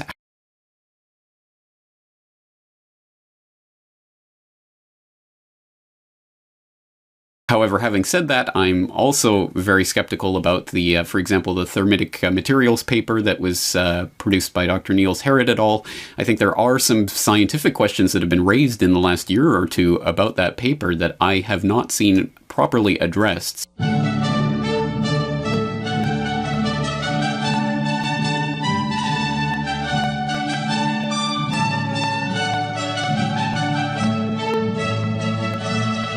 So I'm going to be keeping my eye out on that. I just learned there were 1,400 cars toasted that day all over the streets of Manhattan. No, that's right. The cars that didn't have anything fall on them were completely fried but expanding. Just like a secret helicopter reportedly crashed. We know they're 30 years advanced what they really have, but there's another area that if you look at it, British physicists and others, and it turns out the government did measure this, you can confirm it, radioactive isotopes used in small nukes were picked up in levels off the charts in and around the towers. No, I don't buy that. I don't buy that. Now, nukes were not used. Well, the radiation was picked up. Now, no, I don't buy it because when those towers went down, there was less impact than when they brought down the Superdome in Seattle. And there should have been way more. Those towers literally disintegrated. They went into dust. And nukes don't do that. Not at that level. Radiation would have been extremely high. Well, I'll tell you, Tower 1 and 2 are very suspicious. But when you look at 7, that's a conventional controlled demolition. No, it isn't. No, it was not either. Because you got to read the book, Where Did the Towers Go, by Dr. Judy Wood, BS, MS, and PhD. No, I know who she is. I know who she is. I just finished her book. It's very remarkable. Mm-hmm. Well, I agree with you that Tower 1 and 2 exploded into pyrotechnic dust, and things were being ejected long distances. But 7, you can see the boom, boom, boom, boom, boom, and the symmetrical collapse into its own footprint.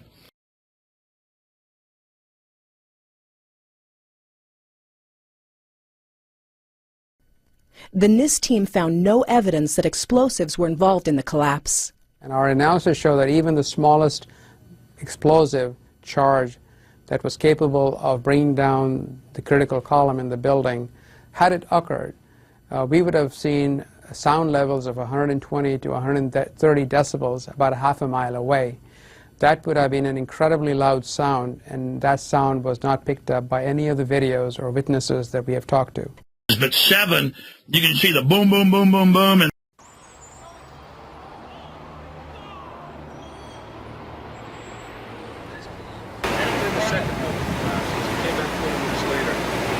looking like a Three Stooges movie covered with plastic, I swear to God.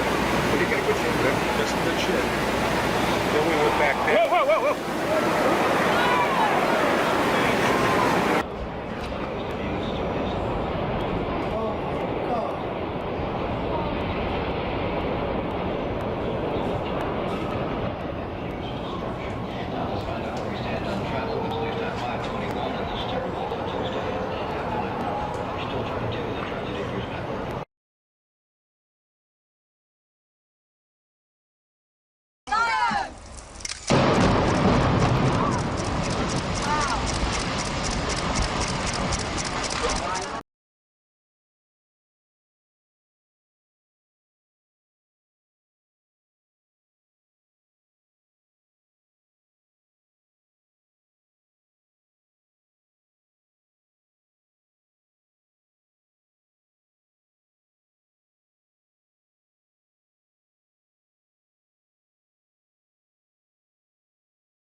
The current White House communications czar Cass Sunstein co-wrote a paper in 2008 for the Harvard Law School in which he advocated the government employ covert agents to infiltrate groups with views that the government opposes and disseminate government propaganda amongst them. But 7, you can see the boom, boom, boom, boom, boom, and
How come the seismographic data from New York City... I don't understand the seismographic data. I haven't studied it.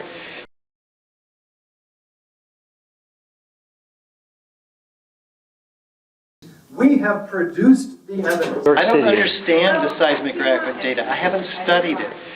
We have produced the evidence. I don't understand the seismographic data. I haven't studied it. I'm working 80 hours a week. I don't understand the seismographic data. I haven't studied it. We have produced the evidence. I don't know. It's very confusing. I'm an architect, not a seismologist. Sure. Wait a minute. He's a architect in San Francisco and doesn't have any understanding of seismographs. What's wrong with this picture? Why do you... I want a good answer for why you silently banned me just for sharing evidence. This was before I even knew if she was right. which it seems she is. Because Judy Wood's material is easily discredited in the eyes of a mindless public who can't even believe their own eyes. What's far out about evidence? Exactly right, and that's what I have defended in the past. Let's not talk about the evidence, because it'll what's the word they use? Discredit us. Let's talk about a different lie. That's right. Let's talk about a different lie. Exactly. We don't want every theory out there on our website in people's profiles. So we do censor the profiles. So that's what's going on.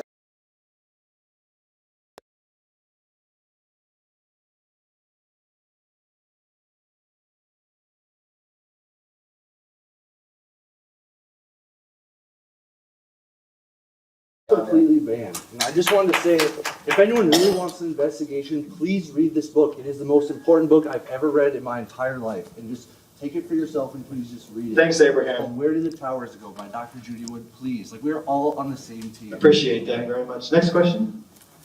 Right here.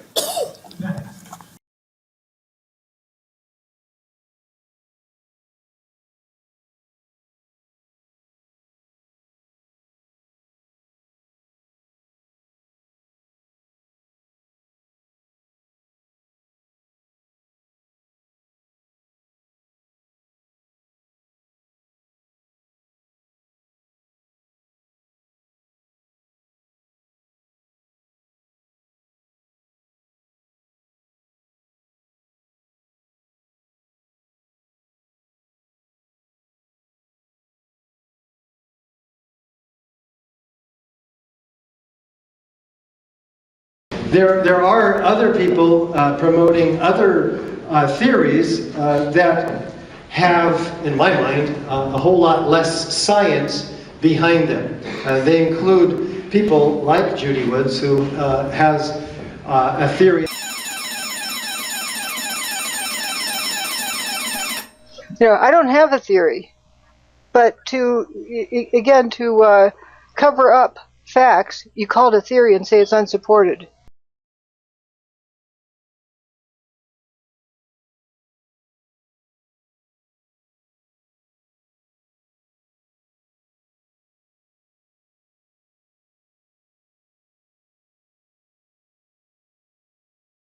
They include people like Judy Woods, who has a theory that the directed energy weapons have brought down the Twin Towers, citing dustification of steel, which there's no evidence for in my mind, and other phenomena.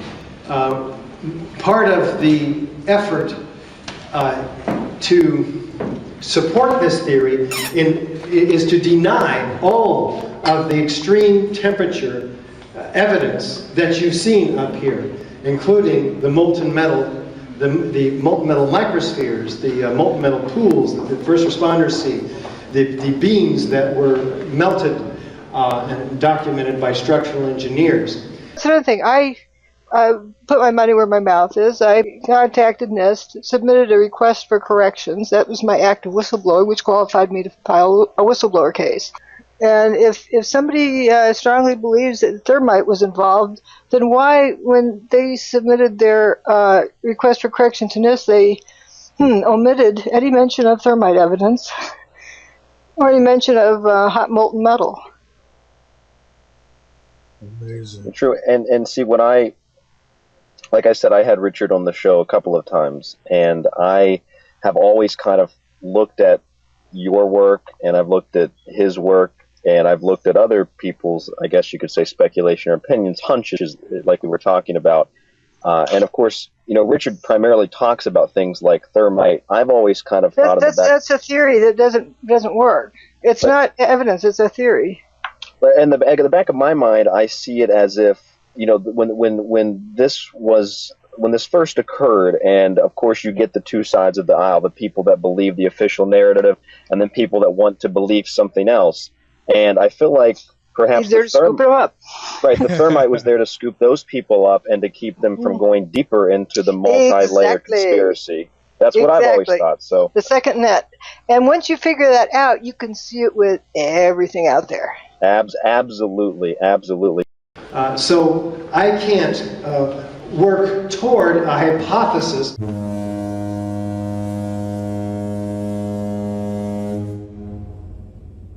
that has very little, if any, evidence supporting it. I don't understand the seismographic data. I haven't studied it. When in fact it denies all of the evidence that we have. So we do censor the profiles. That is very, very well supported. I'm not going to present every piece of evidence out there that I can't explain. I can't explain. I can't explain. I can't explain. Scientific makes no sense to me.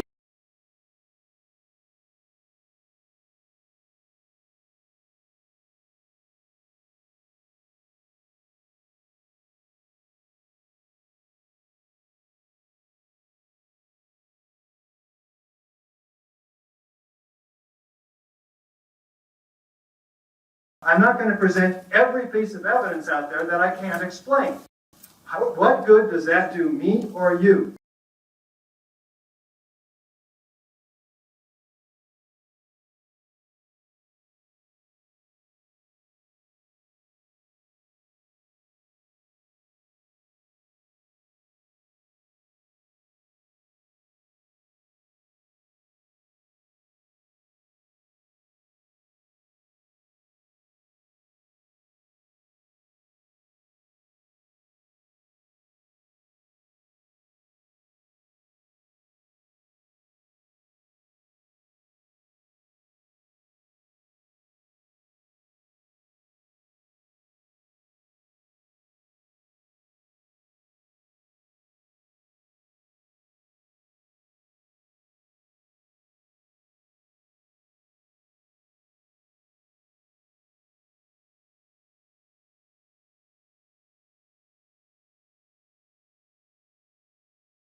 Everyone, whether they're for or against the president, the war, 9/11, whatever, everything is so emotional, and with all the knowledge out there, we have seemed to have abandoned logic and reason. Do you see that as a trend? And if so, then what in the world can we do to change it? Thank you. Yes, thank you. That's an excellent question, and that's spot on correct. It's the biggest problem we encounter. I mean, we are a Skeptic Society as a science organization, and the whole problem of critical thinking is huge in this country. People are swept up by emotions, particularly when it comes to religion and politics. People are emotionally invested in their positions and beliefs, people on the left and the right, Christians, Jews, Muslims, everybody are committed to their positions. That makes it very difficult to think critically and clearly about evidence. I think what happens is these things get usually through some alternative media, and thanks to the internet, it fuels these things. I mean, look, we have to be in favor of free speech. The internet's the greatest thing since the printing press, but we also have to put up with the fact that goofy stuff is going to get printed as well and passed down as fact. So I watched. So when you do the science, this guy that that says he's a physics professor and doesn't come up with this basic stuff that I learned as a hobby doing ballistics when I was 12 years old, can't understand why the building came down with the force of gravity. This is really absurd. As far as the Thank you. Right? I mean, it's nuts. And Yes. and I watched that film. It was insensitive to the people that suffered. It was horrible. No, this kind of a person does not need to be teaching children about science Yes. when he doesn't even apply it himself. Talking about Stephen Jones? Yes. Yeah, go ahead, Mr. Shermer. Yeah, I mean, his point is well made that the demolition experts that have published on why the buildings collapsed point out that if it were a controlled demolition, when they bring a building down, they bring it down from the bottom up, and if you look at the videotape, you'll see the building collapses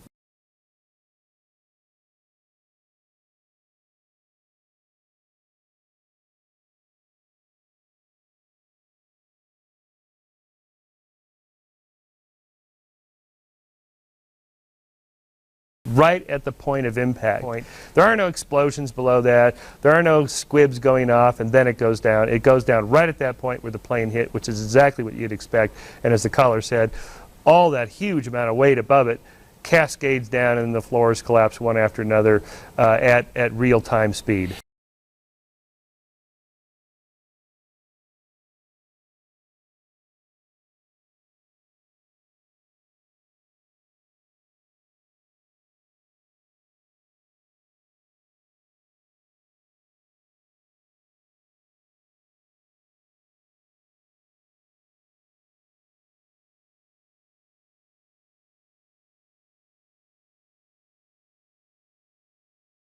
And the whole problem of critical thinking is huge in this country. People are swept up by emotions.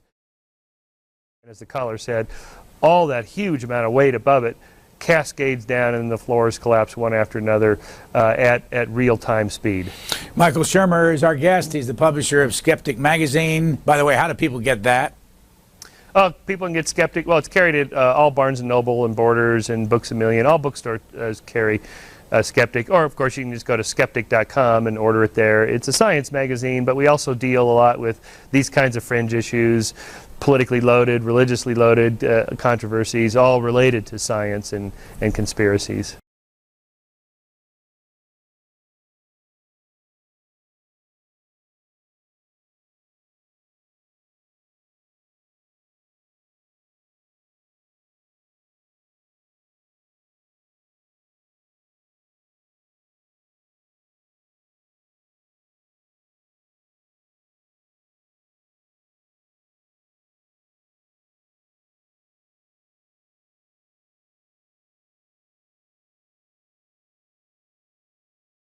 After the fact, we look for anomalies and then try to fit them into a conspiracy theory. Here's what happens in general, is that no theory of anything explains all the facts.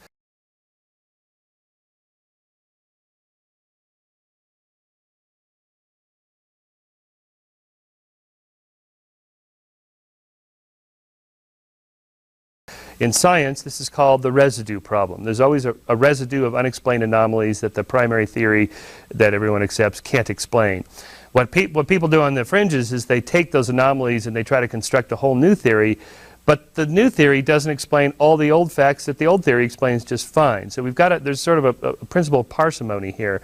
That the most salient theory that explains the most facts is the one we should accept, even if there are still some unsolved mysteries, which is perfectly okay. We have to have a certain tolerance for ambiguity. We can't explain everything. But the fact is that, for example, Al-Qaeda and Osama said that they did it. They already.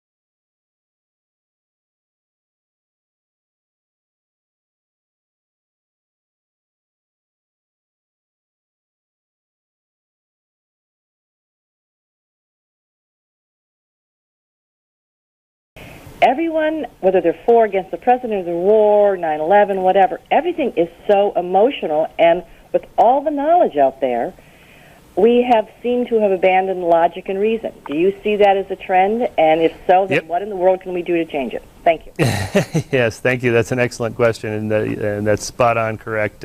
It's the biggest problem we encounter. I mean, we are a skeptic society as a science organization, and the whole problem of critical thinking is huge in this country. People are swept up by emotions, particularly when it comes to religion and politics. People are emotionally invested in their positions and beliefs. People on the left and the right, Christians, Jews, Muslims, everybody are committed to their positions. That makes it very difficult to think critically and clearly about evidence.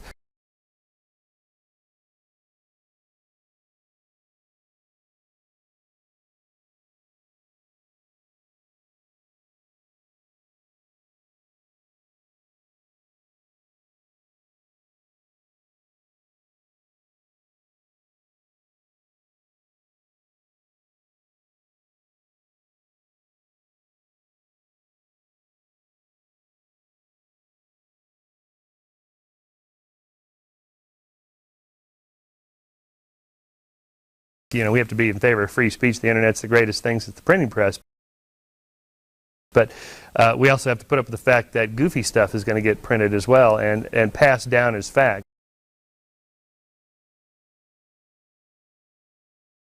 You first need to start out with what happened. That's the key. You first have to establish what happened before you can determine how it happened, before you can determine who did it or why they did it. But what did we hear on 9/11? They hate us for our freedoms. Bin Laden did it.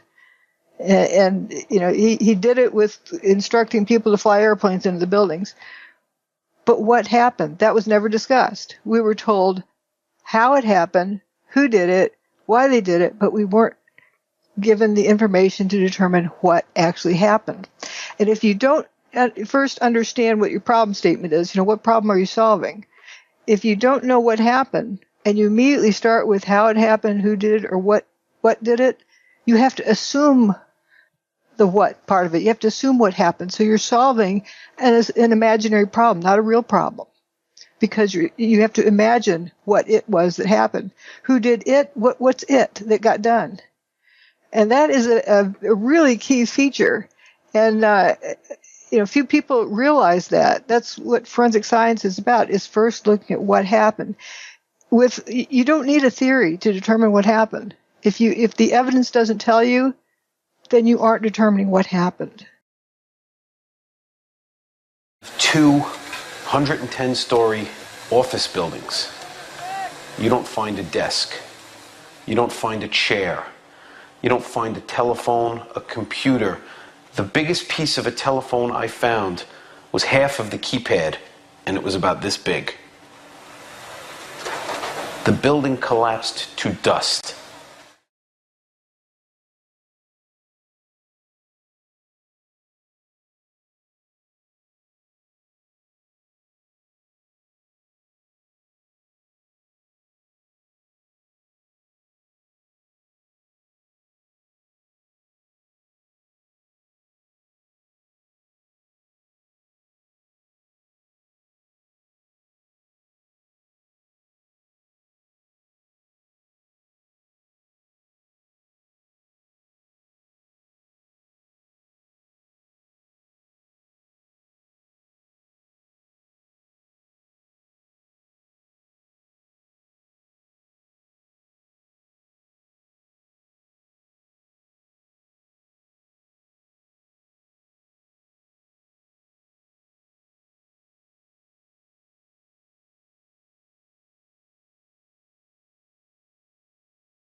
the debris fields is amazing.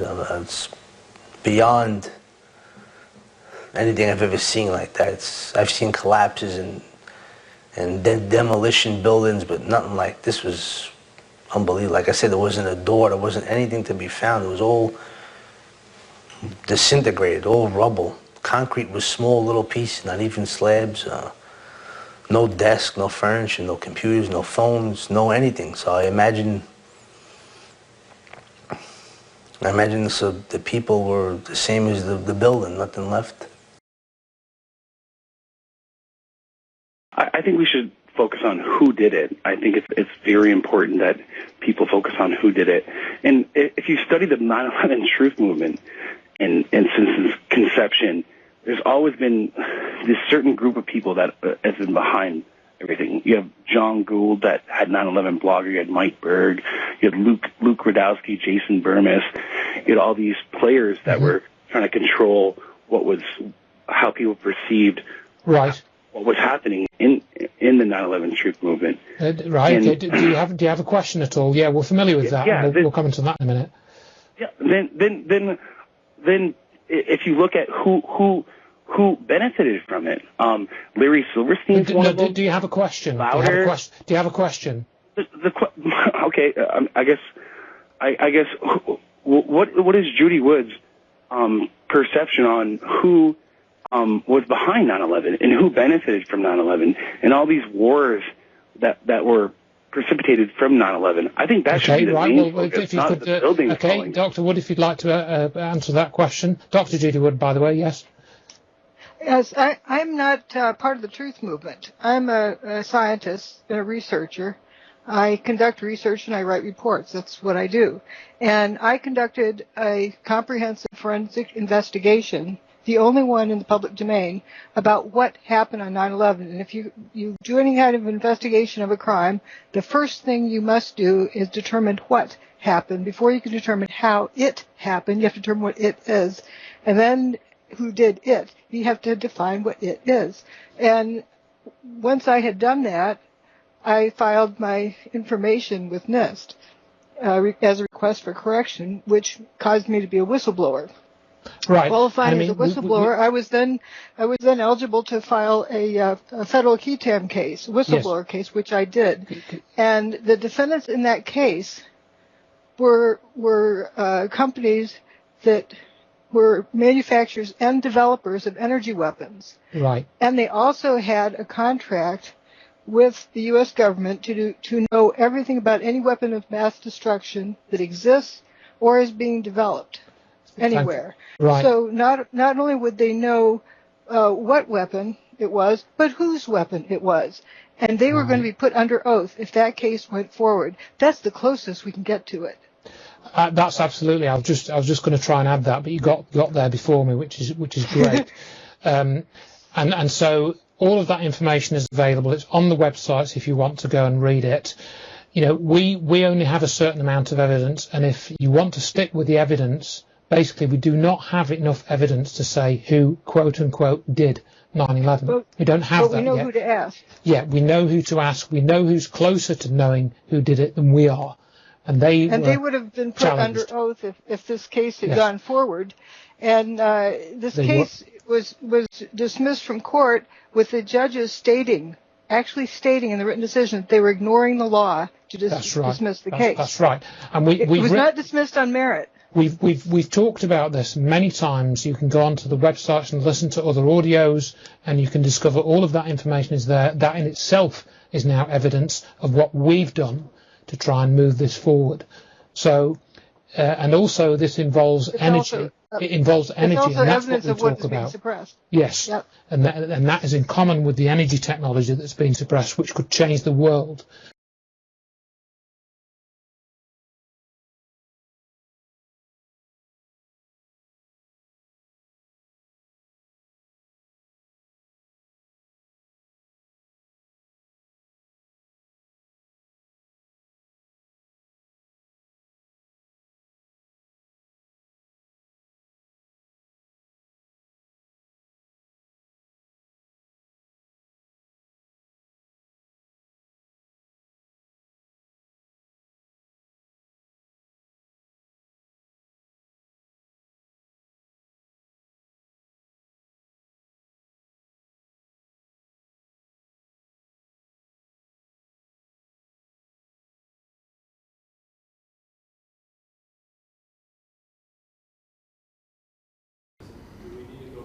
Are we talking Judy Wood here?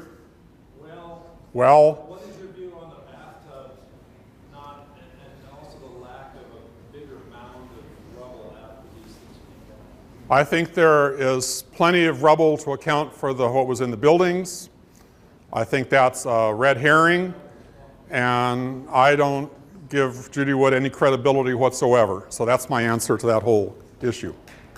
So.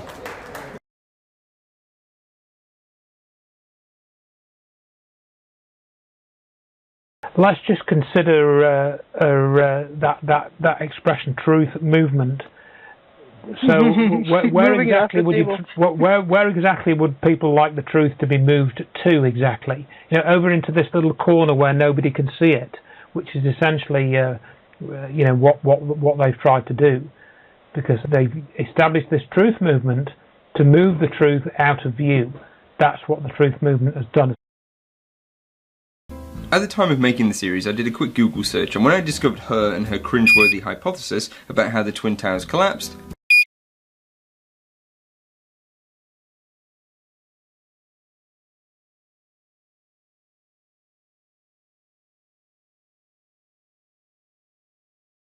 I laughed and shrugged it off and continued with my mini-series. Now the reason I didn't go after her theories is because they are at the very fringe of what the truther community actually believes.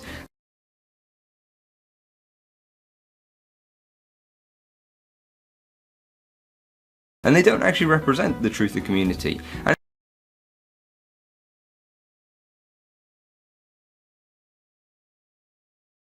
I thought, you know what, this is low-hanging fruit. If I go after her, I'm going to be accused of just going after the easy arguments, and I really wanted to stick my teeth into something quite beefy, if that makes any sense.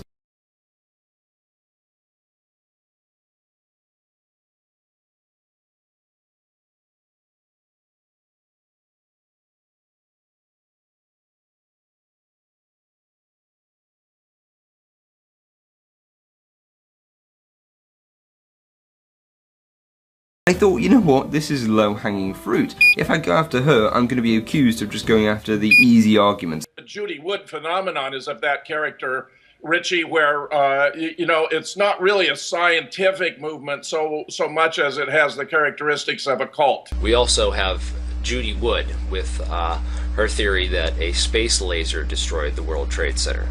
Never mind that this would require an impossibly enormous laser to destroy a building this large. All weapons that you could even possibly name, except for, with the one exception of biological weapons, all weapons are directed energy weapons of one form or another. No, she doesn't. Nobody knows what Judy Wood is talking about. I'm sorry. Nobody knows what she's talking about. This is a game that you're playing. I'm really not playing a game. If you're sending a beam of laser from space, you've got to have an enormous energy source in space to do that, and that's been looked at. It's tough. It's a tough problem. It's almost ruled out there. I don't think we have such a weapon. Thank goodness. We now reach so many millions of people that the haters are the ones that are always going to call in first. And what that does is then distort what we're covering. They're going to call in about chupacabras. They're going to call in about space beams. Without a doubt, she's highly qualified to talk about the collapse of the Twin Towers.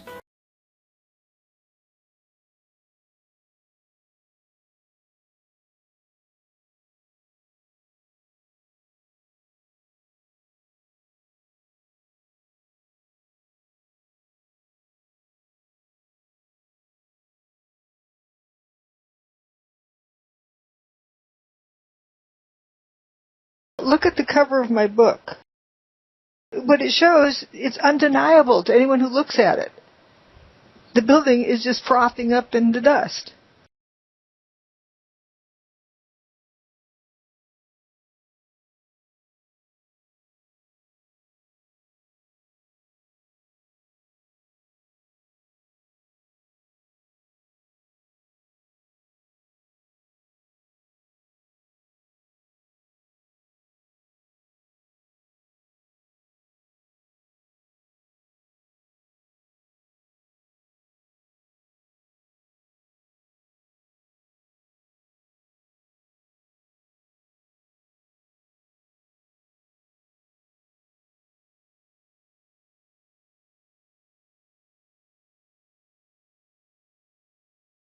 In the first two chapters, Judy Wood doesn't actually stray too far away from what the truther community actually believe.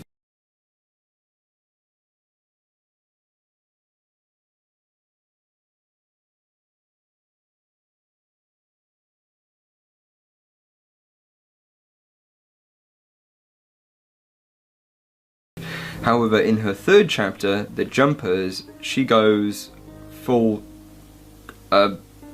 bizarre. In this chapter, we get a glimpse at her quite frankly ludicrous hypothesis and why the majority of the truther community want nothing to do with her.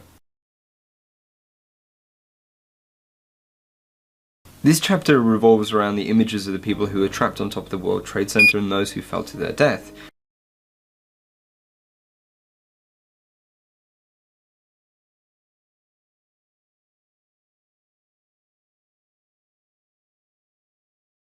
Now, to me, nothing more encapsulates the horror of that day than these images. But Dr. Judy Wood sees something very different. She thinks that these people who fell to their death are trying to show us, well, trying to give us a message.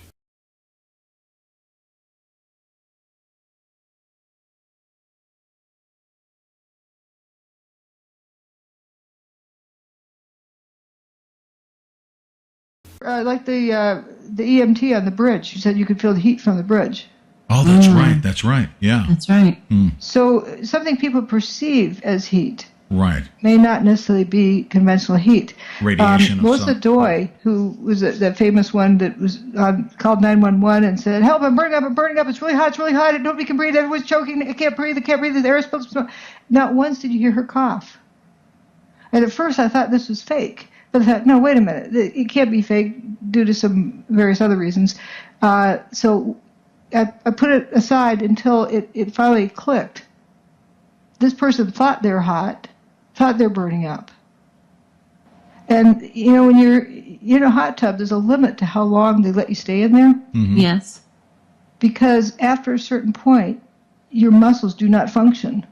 You can't get yourself out. Wow. And so if somebody's really hot, they might be talking like that. Not, it's really hot, I'm really burning up, nobody can breathe. She was hyperactive and no slurred speech. There was something else affecting her other than conventional heat. She felt some sort of radiation, right? Some sort of energy field that felt like heat. Right. Gave the sensation of heat. Right, and it gave the sensation that she couldn't breathe, but she wasn't choking or coughing any time during this 5-minute thing. And 5 minutes is a long time to be going on with this. That in itself was long enough time for her to be cooked. And she's sitting in the fuming. Or in those floors, I think it was the 86th floor or something around there. Mm-hmm. But at first listening to it, you have to realize it's like seeing glowing things sitting on a piece of paper. Mm-hmm. That something else is going on here. Like hot people are lethargic. They're not, if they're overcooked, and they cannot get out of a hot tub or get out of the sauna if they're overheated. We had someone in the chat say, Ruckus actually said, if I perceive heat, I say it's hot. Right. So she's perceiving something, whether it's conventional heat or something else. Something is painful to her. Mm-hmm. It's a sensation, right? Right, it's a sensation like the EMT on the bridge. She could feel some sort of sensation from there, and we know that can't be conventional heat that she was sensing from the bridge. It's not burning. It's not going to burn you. Right. It's not. Well, it's not a conventional fire, but it's something else going on. And there's also various testimonies of the building coming apart and people coming apart up there. It's a pretty horrible, awful thing. And it was this fellow that I'm pointing to in the upper left corner, taking his pants off, that I sort of, felt dedicated to, because somebody's got to tell his story, what he was experiencing. He's so giving us so much information there, and it's almost to waste a life by ignoring it. These guys would want us to know what happened and to tell their story. Oh, they would. And that once I realized that, it was so much more easy to look at the images, because I'm their spokesman. That's how I felt. I made them a promise.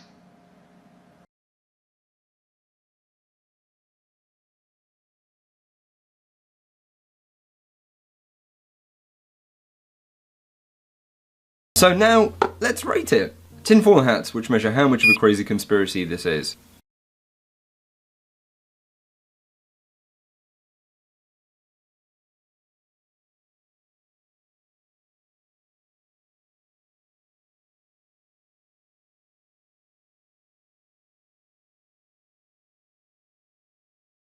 You get people riled up, you stir up their emotions, and they grab their pitchforks, they just want to go get somebody. And you aim at whatever you want to go get. And, that's not how you begin an investigation. You need to first establish what happened before you can even determine who did it. If you don't know what it was, you don't have a crime. Well, definitely 4 out of 5. This thing is completely nutter butter so far. One thing quite interesting is that this book has been out for almost a year. No one has been able to refute my book. There's been a lot of interest in doing so. It's been irrefutable. The only thing they can do is to convince others that it is not what it is. That she talks about ray beams from outer space and lizard monsters from outer space, something bizarre that sounds bizarre. So that they don't read it. So they keep them away from reading the book. I think more than getting into your information, Dr. Wood, I think what they're doing is preventing people from opening that door. That's simple. Exactly. Or shading their vision before they telling them what to see before they open the book. Right. And because so-and-so who's very popular said XYZ, well, because somebody says XYZ, that means it must be true. But if you think for yourself and you're an independent thinker, folks, don't be followers. It's what I'm trying to convey to you. And it's only going to get worse, people. It's only going to get worse. To believe that there's some kind of energy weapon fired at people, making them take their clothes off, and that we have no evidence for that. They try to equate the evidence as though it's an opinion, and if it's an opinion, then if they discredit the opinion giver or whatever, then that's where they cover up the evidence. That this thing exists at all, and that it was, all this kind of jazz I've just been talking about for the last God knows however long. It's just absolutely ludicrous, and you have to be a special tinfoil hat wearing lunatic to believe in it. The bad science is measured in shockermans. Well, to be honest with you, because I've read more and I know where this goes, I'm going to give it a low rating for now, because it is incredibly bad, but it does have a few points in that are kind of, well, okay, we worked out that free fall is 9.2, alright, well done. So that's kind of alright, but still, it's just so shitty with the beam weapon and stuff, so I'm going to give it a 4 out of 5. It's still a horrifically bad science. Now, next, normally I do Hawk faces.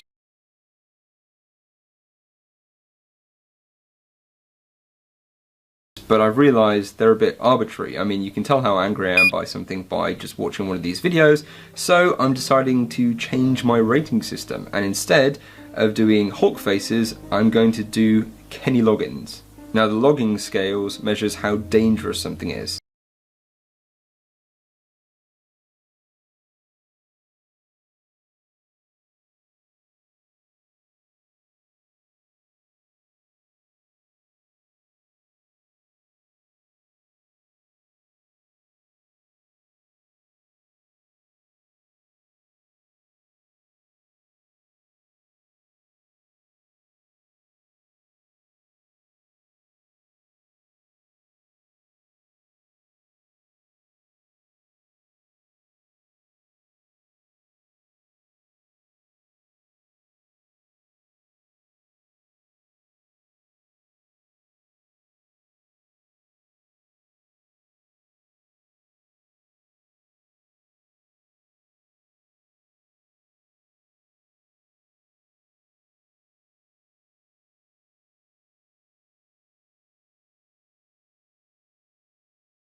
So for example, House of Numbers, the AIDS Denialist documentary, would get 5 loggings.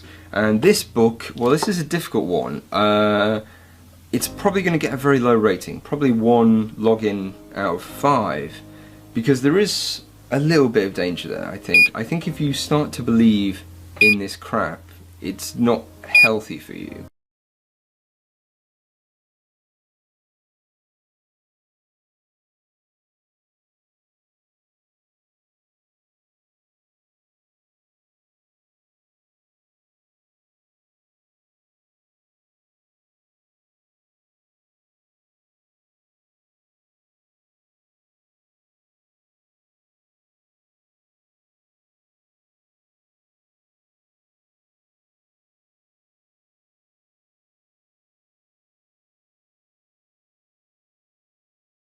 You can tell how angry I am by something by just watching one of these videos, so I'm deciding to change my rating system, and instead of doing Hulk faces, I'm going to do Kenny Loggins. Now the logging scales measures how dangerous something is.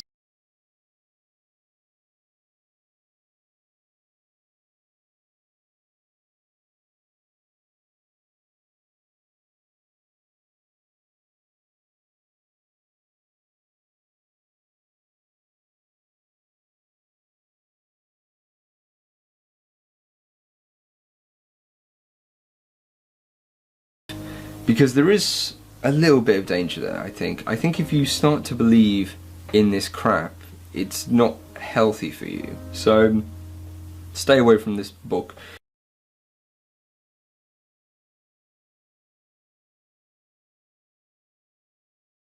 Which is huge, by the way. It cost £40, which is a lot of money.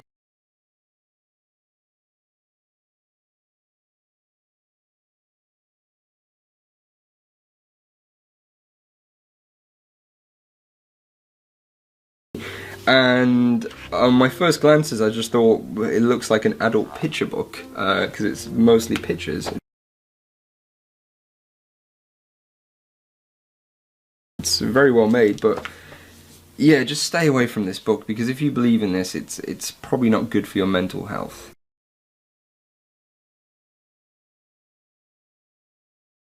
Dr. Wood's research, which has been ongoing since, well, probably about 2004, what she's compiled, as as she said, is irrefutable.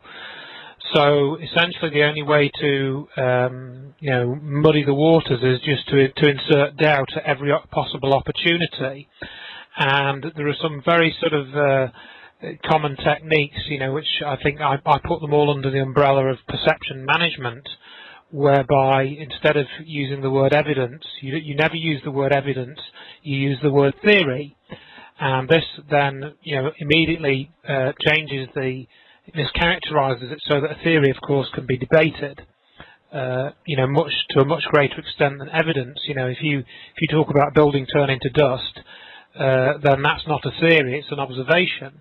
So, when you then try and say, oh, well, it's all this directed energy weapon theory. Well, no, it's actually not a theory. This is what is actually, what the evidence tells you. And it's that whole scene really which I've written about, because that's what I saw was going on from about 2007. I think it was also something that went on with the cold fusion research, where they tried to sort of say, well, these guys have no evidence. What they're doing is just messing about, and we're going to do a proper report on this and prove that it doesn't actually work. And if you can do that in a suitably sort of compelling manner, and look at, for example, if you can massage data and hide the subtle effects which Pons and Fleischmann discovered, then you can get away with it, which is what they did. And so we've seen a similar operation going on for the last, let's see, at least, well, for the last 5.5 years, really, almost now. And particularly since 2008, this seems to have accelerated with these groups like Architects and Engineers for 9/11 Truth, which are essentially, we've now got some evidence that those groups were purely set up to stop people discovering what Dr. Judy Wood has put together, and stop them from realizing that it was actually correct, to try and delay that realization for as long as possible.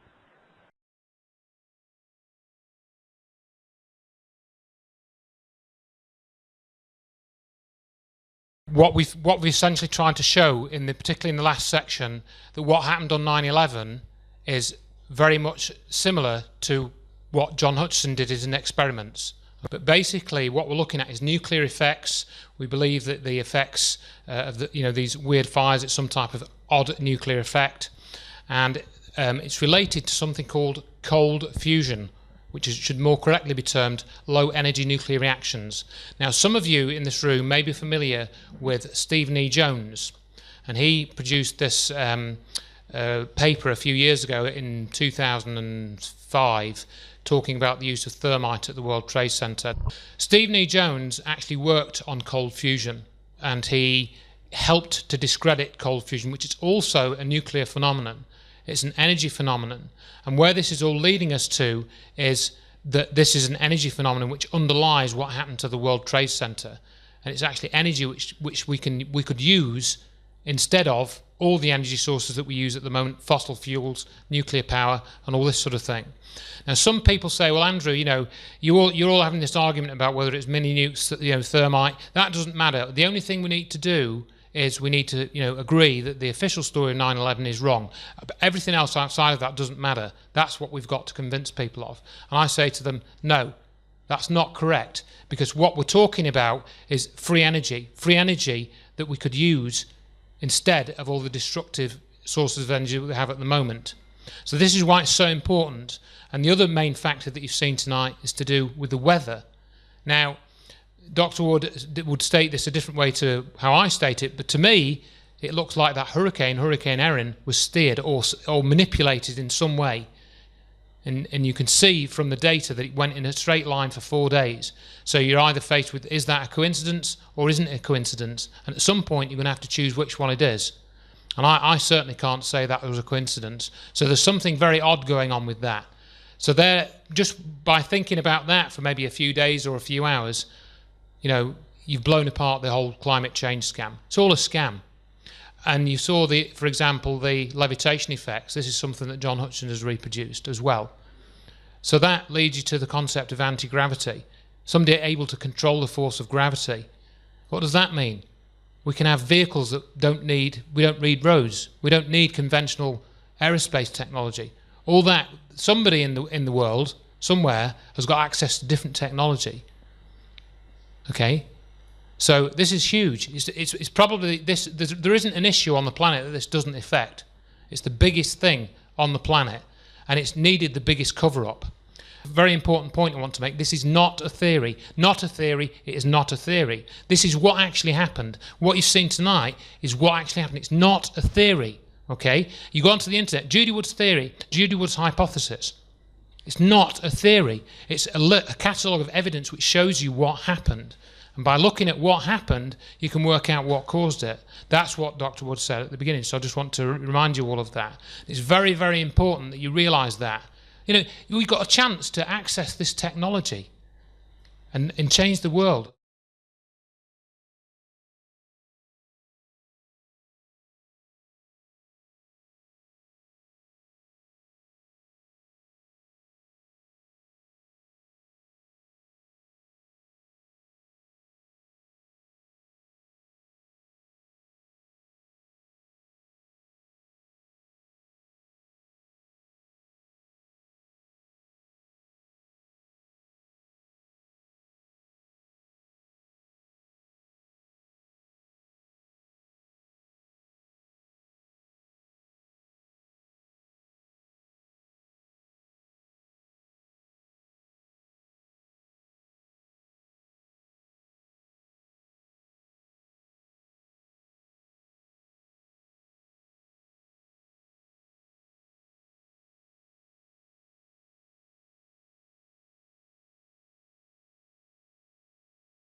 Once upon a time, there were two towers, and then they went away.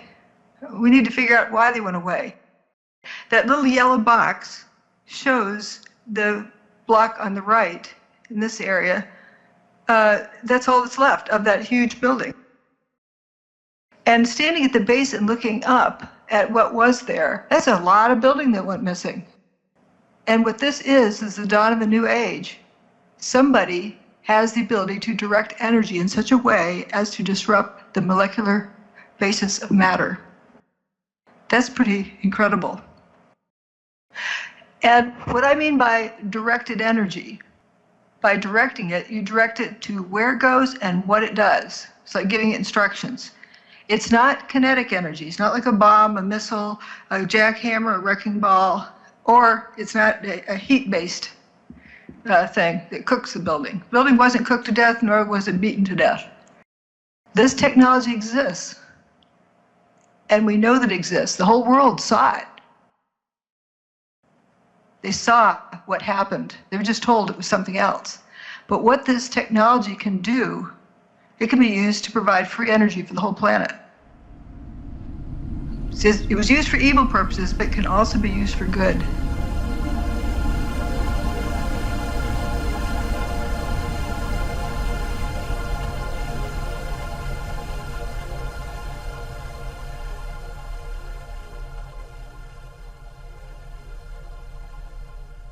Look at how people argue about opinions, about thermite or nukes or this or that, and it just, you get this big, huge muddle up, and everyone's around in circles, arguing with people.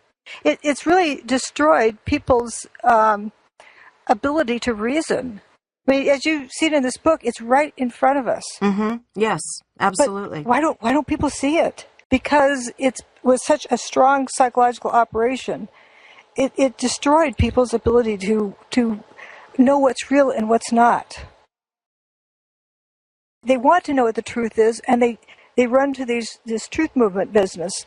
But as I point out, do you think those who pulled off 9/11 just forgot to plan a cover-up? Yeah, no. And so what would it look like?